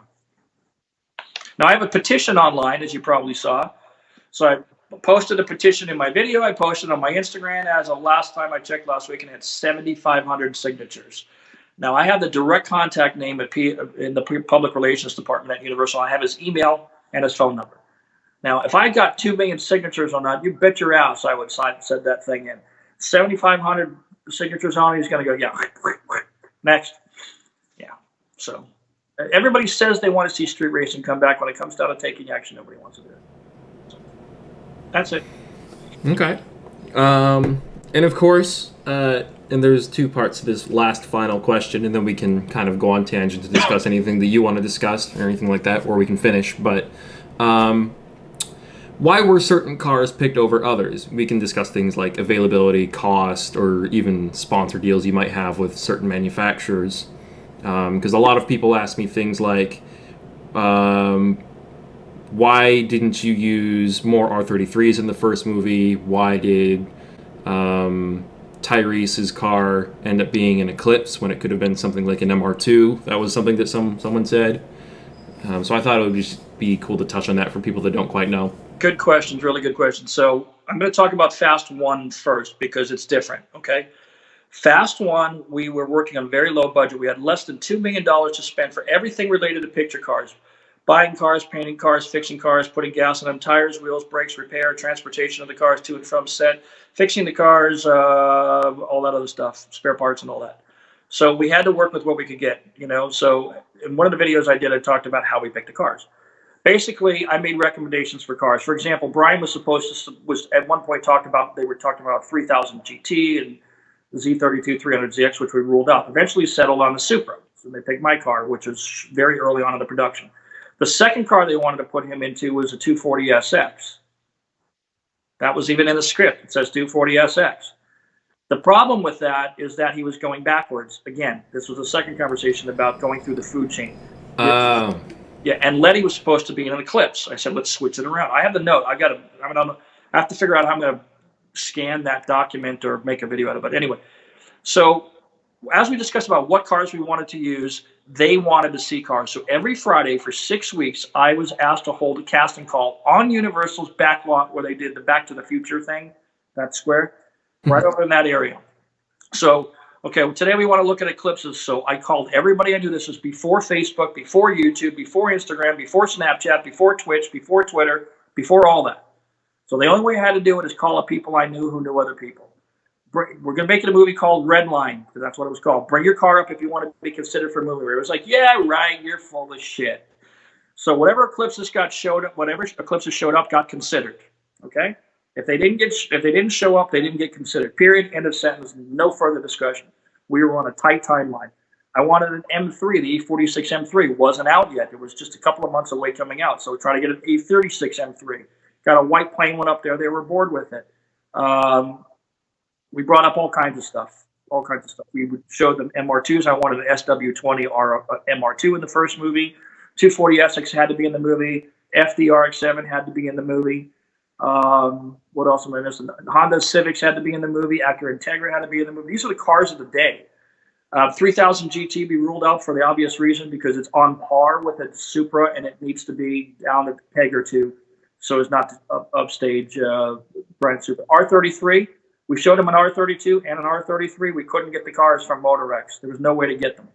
Back then, we would have to buy all those cars. Motorex wasn't going to loan us the cars. Even if we only used one car, it just wasn't going to happen as a main car in the movie. So we were lucky to get the one car that they had, and we used it for Leon's scenes. 2 scenes, drives up to the tuna no crust thing, or 3. Then doing the parts drive when they're picking up parts for the car, and then the street race. And then I don't think we really see that car again, unless I'm mistaken. I think it only shows up at one more time at Race Wars. Yeah, maybe part 3. Yeah, you're probably right. So it was a matter of money and availability and accessibility. If these cars were available and people would rent them to us, that's great because they weren't going to go out and buy these cars and spend time doing engine mods and big brakes and custom interiors and audio video systems. It was just beyond their budget. So if they rent the Hero car, tint the windows on all the Hero cars really dark so that if the windows are up, even on the backup cars, you can't tell that the backup car doesn't have all the real stuff. Like the Eclipses, for example. Notice how dark the windows were? That's because we couldn't use real Gretty gauges. We took a Xerox copy of the face of a Gretty gauge, cut it out on a piece of paper, made a vacuum form molding of the A-pillar gauge pod, and glued that piece of paper onto the gauge pods. Okay? We make fiberglass replicas of LCD screens in cars and stick them in there. Huh. So that's movie met. The amplifiers, same thing. They would make a vacuum mold of it, paint it the same color, and stick it in there. That's cool. Yeah, one of my favorite examples of the stunt cars is the Eclipse that they used for the Saigon, I believe. That scene where the car is blown up. Yeah. And where they basically used a certain type of glass. They stripped out the entire interior, no engine, nothing like that. They had like a canister of some kind of mixture that I probably shouldn't talk about on the internet, and they put it around the car's center of gravity so that it would launch straight up in the air. That's what I remember. Yeah, so they have a barrel welded in there. It's in the center of the center of gravity of the car. And the barrel's about, I want to say maybe 16, 18 inches wide. And it's steel, and they set off a charge air cannon with a pole in it, or wherever they want to do it. You know, you use a pole that's driven down as a pylon, what do you call it? Like pile drive it to catapult the car up in the air. So it could be done with air or it could be done with chemicals. They light the car on fire first. They have gas tubes in there. They light the car on fire first. The windshield things are done with poppers. They have these little devices that are inside attached to the windshield, and they spring out a sharp prong and pop the glass. So there are all sorts of things that they do at squibs and all sorts of stuff. I did a video on how the Eclipse explosion was done. But when the door springs open, they have these vinyl-covered cables, steel cables with eyelets at the end, attached one to the chassis and one to the door, so the door doesn't fly off. It just swings open, but doesn't fly off. And if you watch this behind the scene special effects story on videotape, you can actually see the cable. It's not in the final version. I think they CGI'd it out. But that's the way it was done. But the windows were really dark. No seats, no interior, nothing. Nothing. Even the dash was gone. It just had steel bars going across. And all that steel bar stuff is put in there for rigidity so the car will fly the right way. And when it comes down, it doesn't break into 1,000 pieces. Right. Cool. And, of course, in the second film, if I remember correctly, you had a somewhat bigger budget than the first movie. We did. I don't remember what the picture car was, but it was considerably larger. That movie, the first movie was made on a $39 million budget, and the second movie was made on an $85 million budget. Part of that is because we moved a few hundred people from California to Florida for several months, so there was all that housing cost, but be that as it may. So cars changed there too. You know, we were asked to build NSXs, so we went out and bought, I think, 4 of them. And we went out and bought MRSs to have as a main person. All right, so changing cars. We had on script several different cars that didn't get used. The MRS, or MR2, as we call it in the US, it's called the MRS in Japan. Got those, and we had Veilside body kits. At that time, you can clearly see that we had a big relationship with Veilside already. Mm-hmm. The NSXs we got, they were originally going to be for 2 of Carter Verone's goons, because we were trying to do import cars, but there was a lot of changes going on, and there's several videos where I kind of spread that information out. The NSXs wind up going to Tej, but since Tej wasn't going to be doing anything stunt related, we basically got 1 car, and we used 2 of the other cars that we painted and kitted as background cars for the warehouse scramble scene. The MRS, the same thing. They were going to be for one of Campo's Carter Verone's drivers. So we would need 4 cars because we were going to do freeway stunts with it, right? But that got shot down. So we repurposed the cars, and I painted them each a different color. One was silver, one was candy red, one was blue. I don't remember if we painted the 4th car. I think we did, but I'd have to look at my notes. And those were used for Race Wars Scramble scene. The Eclipse Spider. Oh, don't even get me started on that car.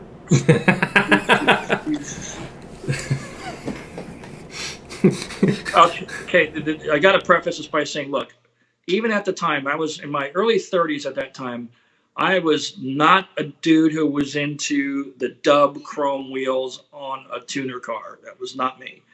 To me, it was always those wheels belong on old Monte Carlos or Cadillac Escalades. So I wasn't the target audience. So putting that bias aside, it came down to we're going to need another car. So they said, okay, let's do an Eclipse. But we can't use the same type of Eclipse from the last one because this is Brian's sidekick, right? So for some reason, they wanted a Mitsubishi in there.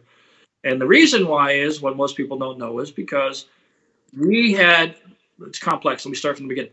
They wanted a neon, Dodge wanted a neon SRT4 in the movie, right? That was going to be one of Brian's make cars. After I got them to say, no, this is probably not a good idea, they went another way. The Skyline became the number 1 car, and then the Mitsubishi, because Dodge was still working with Mitsubishi at the point, Mitsubishi got involved, shipped us 4 rally cars that were on their way to Europe. That became Brian's second car, which I argued it should be the other way around. Evo first, then the Skyline, but whatever. So Mitsubishi wanted to get as much in the movie as they could. So we got Mitsubishi Eclipse Spiders, and we decided we're going to modify them. And if you look around, when I was told that, I had to get on the internet and start looking around for performance parts for a Mitsubishi Eclipse Spider. They were like nothing. So Shine Street made a body kit, which was better than stock, and we did the car. It was Pavo Purple was the color that was picked up by the art department. I had nothing to do with that choice. Primary colors were supposed to be the thing, but a lot of cars, like the Skyline, got painted silver. I was like, what? Why didn't you just leave it blue? It's a primary color. What are you doing? So purple was the color that they picked, and so Eddie Paul came up with some graphics of the spider web, which was ugly as shit. The interior was bright yellow. The first interior was yellow suede, literally yellow suede. Everything, the dash, the seat fronts, the seat backs, everything, yellow door panels, yellow suede. We, of course, counseled against this because after you get stunt drivers getting out of the car a few times, the car's going to be black. It didn't matter. Tyrese saw the car and he said, oh, hell no, I ain't driving no Lakers mobile. And the whole thing got redone. He found a paint job he liked on a car that was at a car show up in Central Florida, showed us to us from a magazine. They decided to repaint the graphics on the car and came up with the airbrush stuff.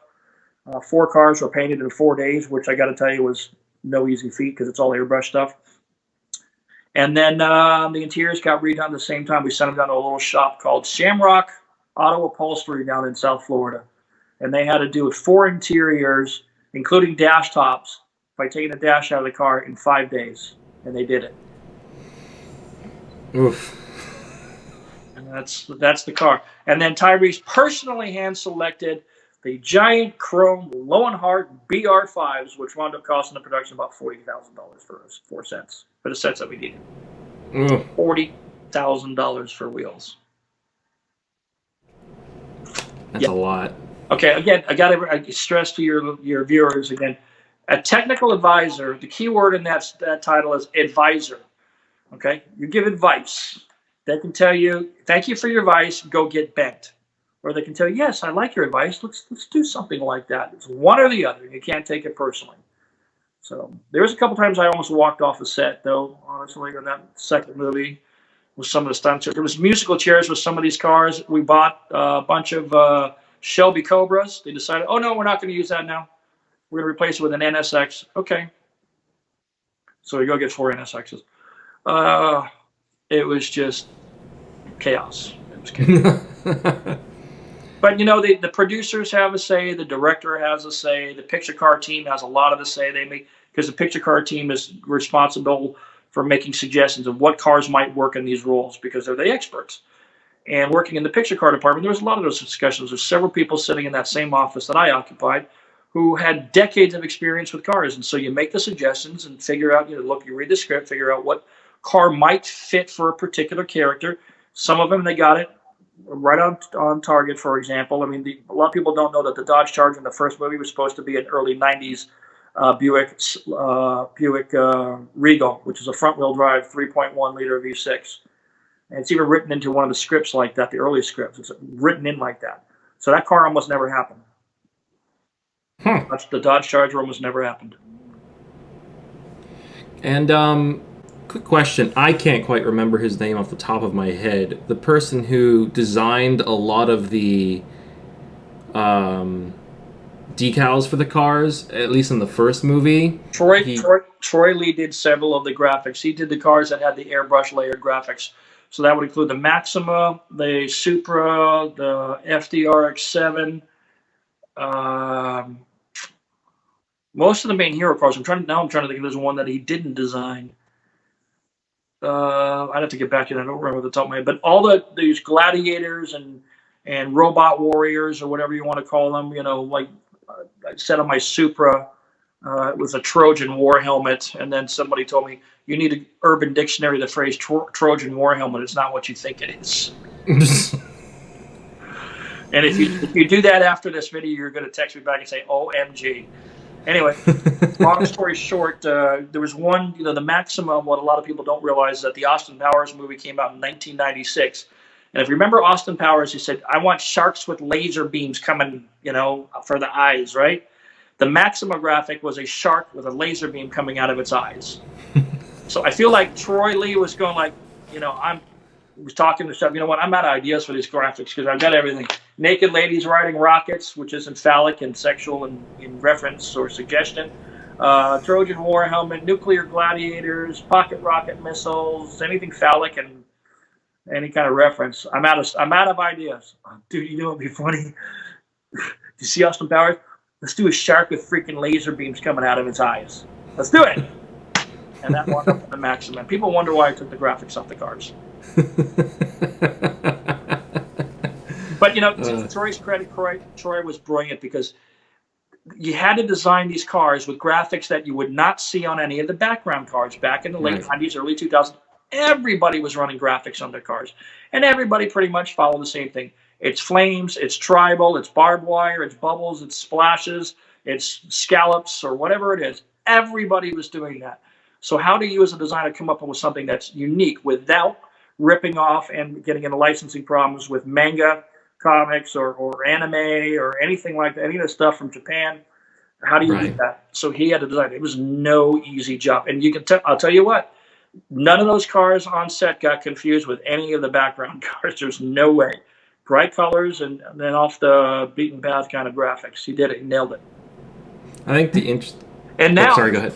After the movie, RJ and I were laughing about it. It's like, oh my God, these graphics are horrible, horrible, horrible.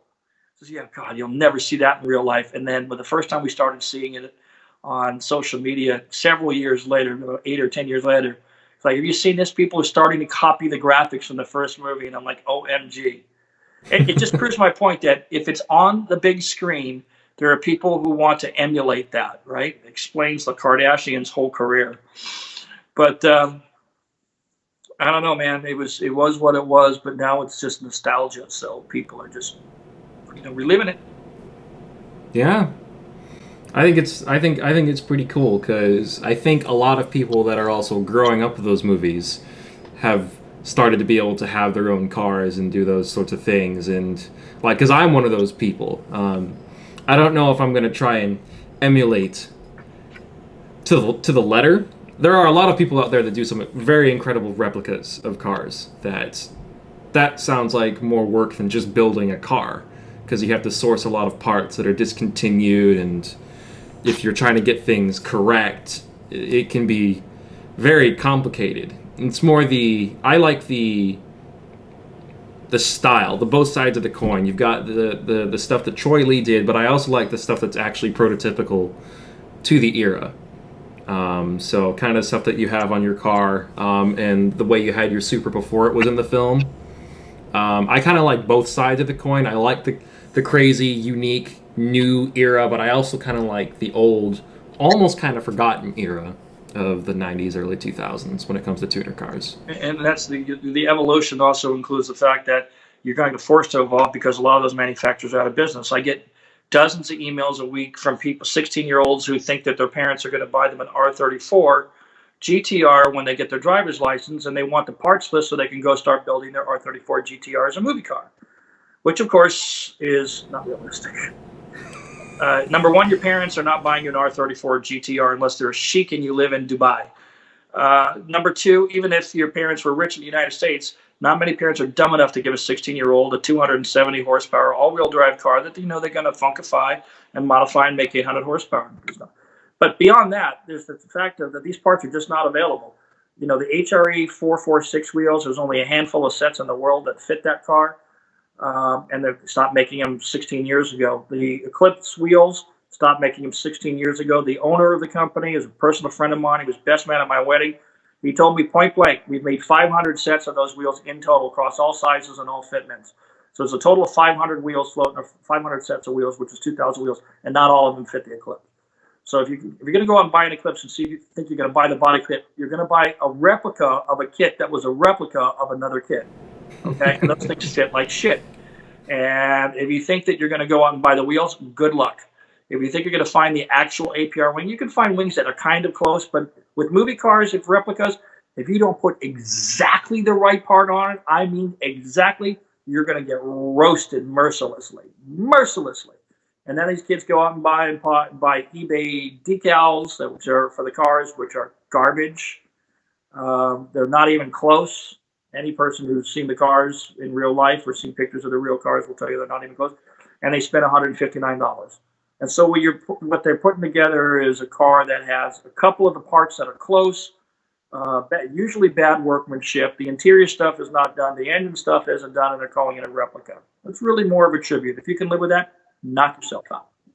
But if you think you're going to build that car for $8,000, you're smoking crack. Because building a proper Eclipse is going to cost you $30,000. Easy to do it right. And building a Skyline GT, the R34, $150 plus. Just getting the car. Even if you bought a Roach illegal car in the United States, you're going to pay $80,000 for the car. Right. And then more for the tampered VIN tag. Yeah, and then when it gets seized by the feds and crushed. But yeah, it's not easy. I have great respect for these people who have built some great replicas. Price Hep down in South Florida has this beautiful turbocharged 4G63 Eclipse, where it's built the way the movie car should have been built. Superb paint, front mount intercooler, 4G63 turbo, interior done, lowered suspension, proper wheels on it. It's just gorgeous. You sell that car for, I think, $30,000. You couldn't build one even close to that quality for that amount of money. So if somebody's looking for a really good Eclipse, the thing with about $30,000 24-year-old car is that most banks aren't going to finance you unless you go out and get a personal loan because you have a 700 credit score. And I don't think I had a 700 credit score when I was 20 years old. You're just starting to build credit at that point. So it'd be pretty difficult. You pretty much have the cash. And if you've got $30,000 burning a hole in your pocket, I'm pretty sure you're not going to go buy a 25-year-old movie car replica. You'll probably put it down on a new M4 or something like that. Right. So it's a challenge to build these replica cars, but there's a lot. Plus, there's so many Eclipses floating around. So many. At last count, there were 75 Eclipses I saw that were reasonably close. But I will caution you this: if you're going to go out and buy the Supra decals and put them on your Toyota Corolla, you are what's wrong with this world. Please don't do that. Stop doing that. We admire your passion, but just put a little sticker in your window that says the Fast and the Furious. Hey, sweetie. You okay? Mm-hmm. Okay. Like, why are you still in there? She just got home. Yeah. In terms of cars I'd want to replicate, the Eclipse is up there because if I wanted to do that correctly, we insert the whole Tiger King clip of saying I'll never financially recover from this. Right. I'd be more likely to recover from the Eclipse than say the Supra or the R34. Another one that I really like was the FD-RX-7 in the first film. Hilariously, it's mainly because of the wheels that were on that car. Really? Yeah, I thought those wheels were insane, and I thought, oh man, they're so bad I almost like it, that I thought if I put it on a car that was a performance car, it would be hilarious. I grew up in the era where people were driving around on Dayton 140 spoke wheels, and when I see that wheel, it looks like the Japanese Dayton in my head. It looks like it belongs on a lowrider. It does not look like it belongs on a tuner car. And I have great respect for Yokomaku, Mr. Yokomaku over at Vailson, but I think he missed the mark on that wheel. Now, if you put Volk on anything, it's going to look good. Volk, Rays, BBS, it's going to look good. I couldn't understand why you would want to spend money on an Eclipse, because candidly speaking, that car was a piece of junk. I mean, the interior, the airbag on top of the dash, they're all warped. Every single one of them. It looks like they weren't even trying when they stuck it in. They just made it out of like a potato chip. So the hotter it gets, the more it moves. It's just garbage. The interior of those cars are just utter garbage. And the cars with that 420A motor, oh my God. It's like they already had the shells and said, we got to get them out of here. Just throw anything in it and put a 420. Yeah. It's just shitty car. I have not seen an Eclipse of that era driving on the road anywhere in Southern California in at least a decade. Not one. Think about what cars you see driving 20 years after the fact, right? Where did all the M60 M5s go? Remember when the V10 came out? I haven't seen one in almost 10 years. They're all gone. That would be a terrible car. If you're going to do anything, go buy yourself a Supra, a Mark IV Supra, and do whatever you want to it. You can, if you really have to get a bonus kit, you can get a replica kit for cheap. So, and Supra, there's one online today for 6-speed automatic trans, 73,000 miles for $59K. That's the cheapest I've seen in a long time. Oh, is that a left-hand drive car? No, yeah, it's a left-hand drive car. Yeah. Wow, left-hand drive car for that little. $59,000. Man, that's pretty different. Yeah, that's pretty different from the early 2000s.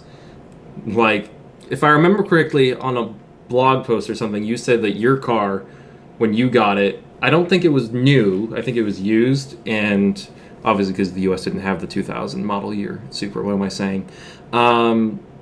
It was like less than 30 grand for that car. $24,000. It was at one of those dealerships, like kind of in the hood a little bit, where we finance anybody, pay weekly, right? One of those kind of deals. Okay. And they had a bunch of cars that I wouldn't want even parked in front of my house, let alone for me to be driving one. But they had this white Supra sitting up on those ramps that they put in some car dealers, sitting up there. And I said, "Oh, Mark IV, there you go." So I went and checked it out, gave it a test drive, looked underneath it for any leaks. I said, "I'll take it." And I paid the guy and I left. Got my car and I left.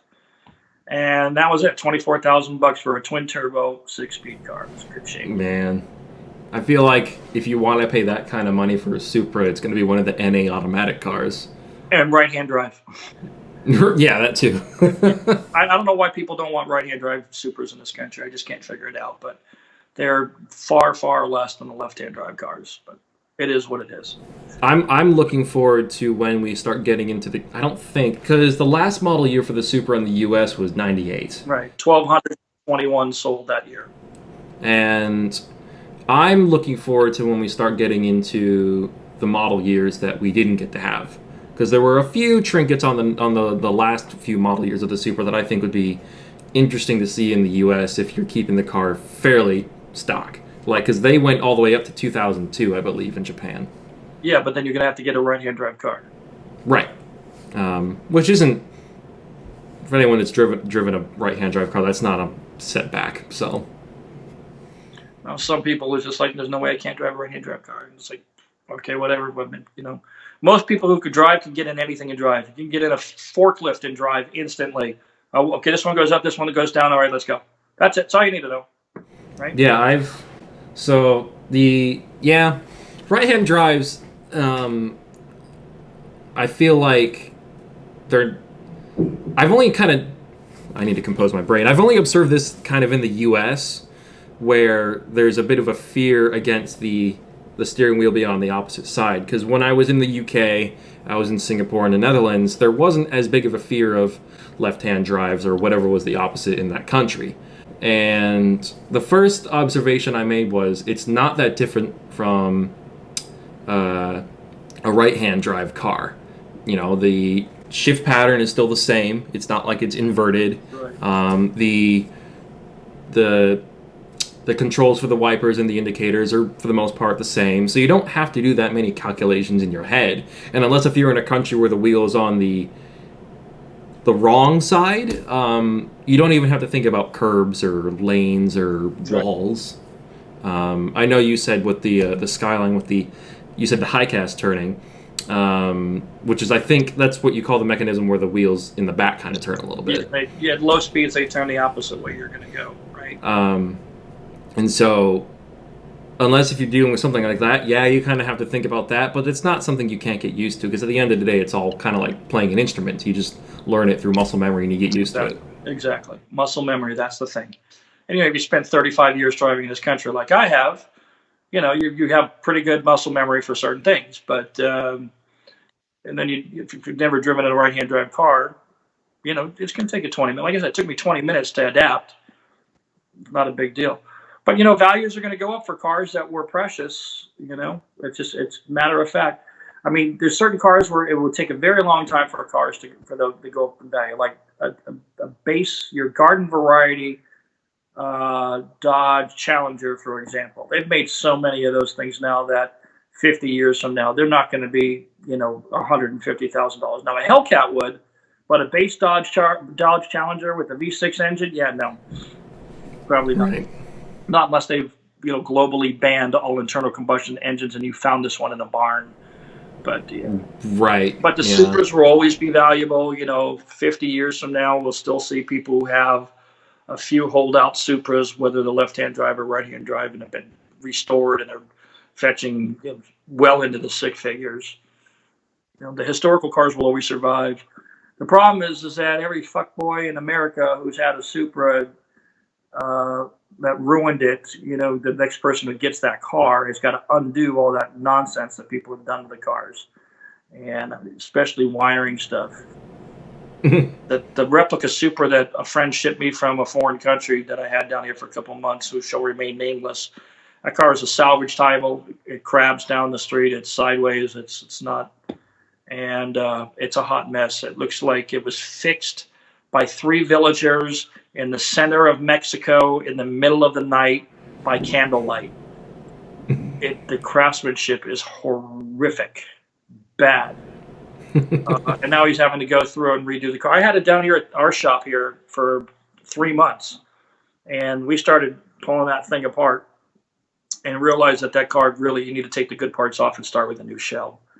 And as time goes on, you're going to find more of those cars for sale in the aftermarket, you know, and the used car lots and so forth, or private sellers. Those cars are not going to be good. So the good ones will always fetch good money. Yeah. Cool. Well, unless if there's anything else you would like to discuss, I don't have any other questions or things I can think of. Just to recap, I know you talked about it before. I just want to make sure people know that both you and I have produced a series of videos about Fast and Furious cars and behind-the-scenes stories. And your approach is different than mine, which I really like because you're showing the parts on the screen so people can really visualize that. And I'm really focusing on the behind-the-scenes stories and the thought process that went into it. So if people aren't watching your videos or my videos, they should scroll back and go to the topic they're looking for and really go through it because it's going to answer so many questions about these cars and the making of the movies. So if they haven't done that, I hope they will. Yeah. It's still my most popular set of videos by a lot.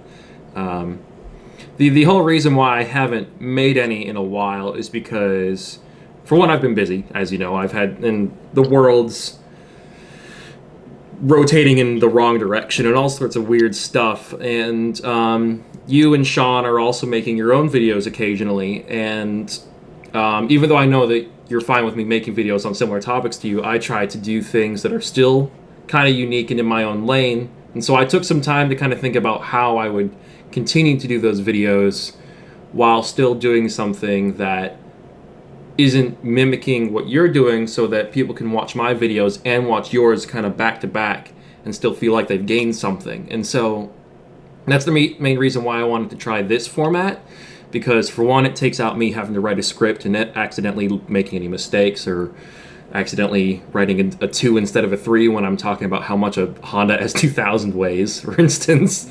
That's a famous mistake I made. And just not having any loss in translation and just being able to keep everything in. And I think conversations are different than just reading a script. So I'm looking forward to releasing this because I think this will be both a new change of pace and also bringing back something that I do like doing a lot, which is covering topics. Because right now, with everything going on, there's a lot of video game videos on my channel, and I just went to film someone's car collection, so I'm starting to get back into more of that kind of real life stuff, because that's the original reason why I made the channel, was to just document my journey and other people's stuff, because the main reason why I think the car community is so cool is because of the people in it. Yeah. Sure, the cars are cool, but it's a fantastic way to meet people, because you suddenly have a lot of stuff in common and a lot of stuff to talk about. So every Saturday morning I go over to Cars and Coffee down here in South Orange County, and this weekend had 1,000 cars. 1,000 cars, and I'm talking about tuners, domestic, old and new, hot rods, street rods, bugs, buses, VW buses, supercars, GTRs, you name it, it was there. Whatever it was. It was only the second one since the quarantine was lifted. I do a live stream from there on my Instagram every Saturday morning. I won't do it this weekend because I'll actually be with Sean at Rent JDM in Las Vegas. I'm filming a commercial for them. So I'm trying to produce new content as well. I'm working on Hans RX-7 video right now, and I should have that done this week. And then after that, I think I'm going to do the Escort Cosworth, because I have a bunch of pictures and information on that car. And we'll just keep going down the line. I'll get through all the cars at some point. It's getting harder to get information because Universal is basically telling Dennis, stop doing videos, because he hasn't done videos in a few years. They've done generic interview with him in a couple of years, I think in the last year or so, just talking about the motion car business in general, but not talking about cars specifically. So it's getting harder to get the information. We have to get it now from people who have owned the cars and the backup cars and all that kind of stuff. So I'm in the same boat. I'm in the same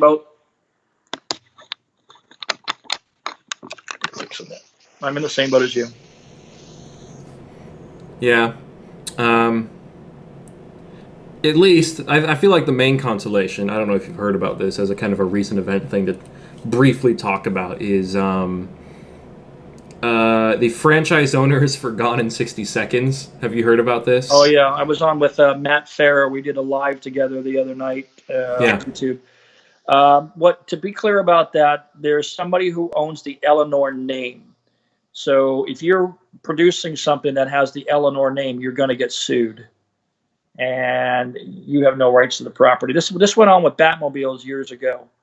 if you look up the Batmobile licensing nonsense that went on years ago, you'll see a whole other story about that. And I think that's not the only car. There was another car. I can't remember off the top of my head, but yeah, it's not a precedent. It's happened before. Yeah. So yeah, I guess the car went away, and that was the end of that. So. Yeah. Yeah. It's copyright is a tricky thing to navigate. I think you have to really familiarize yourself with what you're getting into. I feel like the one that I always struggle with is music, because you have to find stuff that's either royalty free or you can find an affordable license for it. And usually licenses for anything owned by a big franchise or like music label can be pretty pricey. Yeah, I just don't use views. I've got so many videos slammed for using excerpts of like the Tokyo Drift theme. I just don't do. I don't use any Universal Music anymore. As a matter of fact, I don't even show full long clips of video footage, because the video will get tagged for that. So what I do is I shrink it and I put it inside of a TV, a little TV thing that I put up. You've seen my videos. So I do like a fake TV sitting there and put some video. And I only do a few seconds at a time, 4 or 5 seconds at a time. And that's why I don't show the whole thing. Unfortunately, that means if I don't have enough footage to put in the background as the main theme of the video, that means that I have to appear on camera, and I hate being on camera. So then there's that. So it's either that or do black space or just show a long, an image, a still image on screen for, 45 seconds, which I think for me is not exciting, because I have a bigger story to tell. If I'm showing a part, that's a different story. I would definitely want to put it on the screen for a while. But this is what YouTube content creators struggle with. Plus, advertising revenues were down the last 2 months. The last 2 months have been horrific. Yeah, like basically 33% of the norm. Yeah. Yep. I'm down at more than half for not last month, but the month before that was more than half gone, because nobody's advertising. All these companies cut down, so it's starting to come back now. Yeah, mine has started to go back up, and it's not even really as a direct result of anything I've uploaded. I haven't uploaded anything extraordinary. Right. It's just advertising views are coming back because more advertising is available. Yep. Well, yeah. Ooh.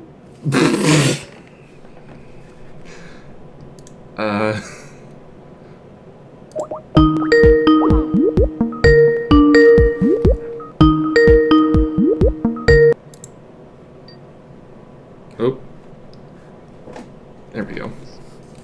That was weird. Sorry, I hit the wrong button. You're good. I'm sorry. So yeah, well, just to finish off, hopefully take a trip down to LA. It's been years since I've been in California, but I'm jealous because you get to have cars and coffee. Over here we don't have cars and coffee yet. So the only time I film cars outside is when I'm in someone's garage. Yeah. But one of the things I think would be really cool to do, this would take some arranging, because this would require me flying or driving or whatever, but I think it would be neat to visit the filming locations in person with some of my notes and some of your notes, and over the course, because you can't do that in a single day, but well, you can do Toretto's Market and you could do Toretto's house. They're just a few blocks away from each other. Yeah. You could do that, but then getting out to Malibu is at least an hour and 15-minute drive on a good day from LA, not even from my house. And then you can't get into the Race Wars base where that was. So, and you're not going to want to drive all the way out to the desert to see the water tank where they stash the cars, because that's a 2-hour drive just to get there. And then Racer's Edge is just a blank white building. Yeah, I know where that is. Sitting on the side of the street. There's nothing spectacular about that. It's the Toretto house, Neptune's Net, and the Toretto's Market. The other spot, and it actually, in Google Maps, when you go to the coordinates of the railroad tracks, it just says the Fast and the Furious right at the railroad tracks. I thought that was weird because I made a video talking about all the filming locations and things like that, and I remember going to that location to verify so I could label like each specific point of the road where specific things happened. And when I got to the tracks, it just said the Fast and the Furious, and I thought that was hilarious.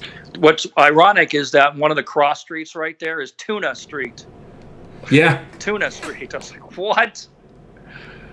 Oh, that's a heck of a coincidence, or maybe it was weirdly planned. I don't know, but that would be another spot I'd want to visit. I know that spot is probably heavily patrolled or monitored or whatever. No, it's not. It's the docks down there. That's a side road. It's an adjoiner road. It's not heavily traveled on a Sunday. During the week it is, and at nighttime it is, by trucks loading stuff from the port. So the quarantine would have been the best time to do this, and the quarantine's starting to peter out. So you just got to do it on the right day. But the good news is it's sunny 320 days a year in this country, in this state, so in this area. So yeah, well, hopefully I can come out there and we can actually do something more in person. Oh, is that the Audi? yeah. You don't have to show your license plate. I'd rather you, because hilariously, is the color on the GTR a wrap or a paint? Yeah, it's a wrap. Hilariously, I keep finding new things to talk about. I'm sorry, but I had a job interview at an Audi dealership very recently, and I suddenly have a new fondness for the RS3. Yes. Because of the engine in it. Yes. And I found out about that car 3 days ago, and I'm sitting here reading about it and watching YouTube videos of people who have straight piped it or whatever, and I'm thinking, how do I not know about this car? It's just one of those cars. Audi doesn't get the braggarts driving their cars, and the Audi audience seems to be more subdued. Well, anyways, I appreciate the time you spent talking to me. This has been really cool. Hopefully this format is received well. I'm sure it will be. This is a type of video that everyone has been asking me, when are you going to do this again? When are you going to do this again? I'm like, I'm working on it. So, yeah. Hopefully we can do something similar again at some point in the future, either over this or in person or whatever. Yeah. Let me know. It's good talking to you too. Yeah. Take it easy, stay safe, and see you next time. We'll see you next time. All right, and now I'm going to look at you guys. Thank you all so much for watching today's video. I'm going to put this under Car Topics Explained, even though it's a very different formula. Let me know what you guys thought. I'm going to be putting the full uncut version of this whole interview into the members only section of the channel. You'll be able to see it at the bottom of the home page. But yeah, this was a lot of fun, and hopefully we can do something again soon, either with Craig or someone else. Yeah, thank you all so much for watching. You guys are awesome. This was awesome. I'm Tom, the Racing Joker. I really need to standardize my outros. I'll see you all next time. Bye-bye.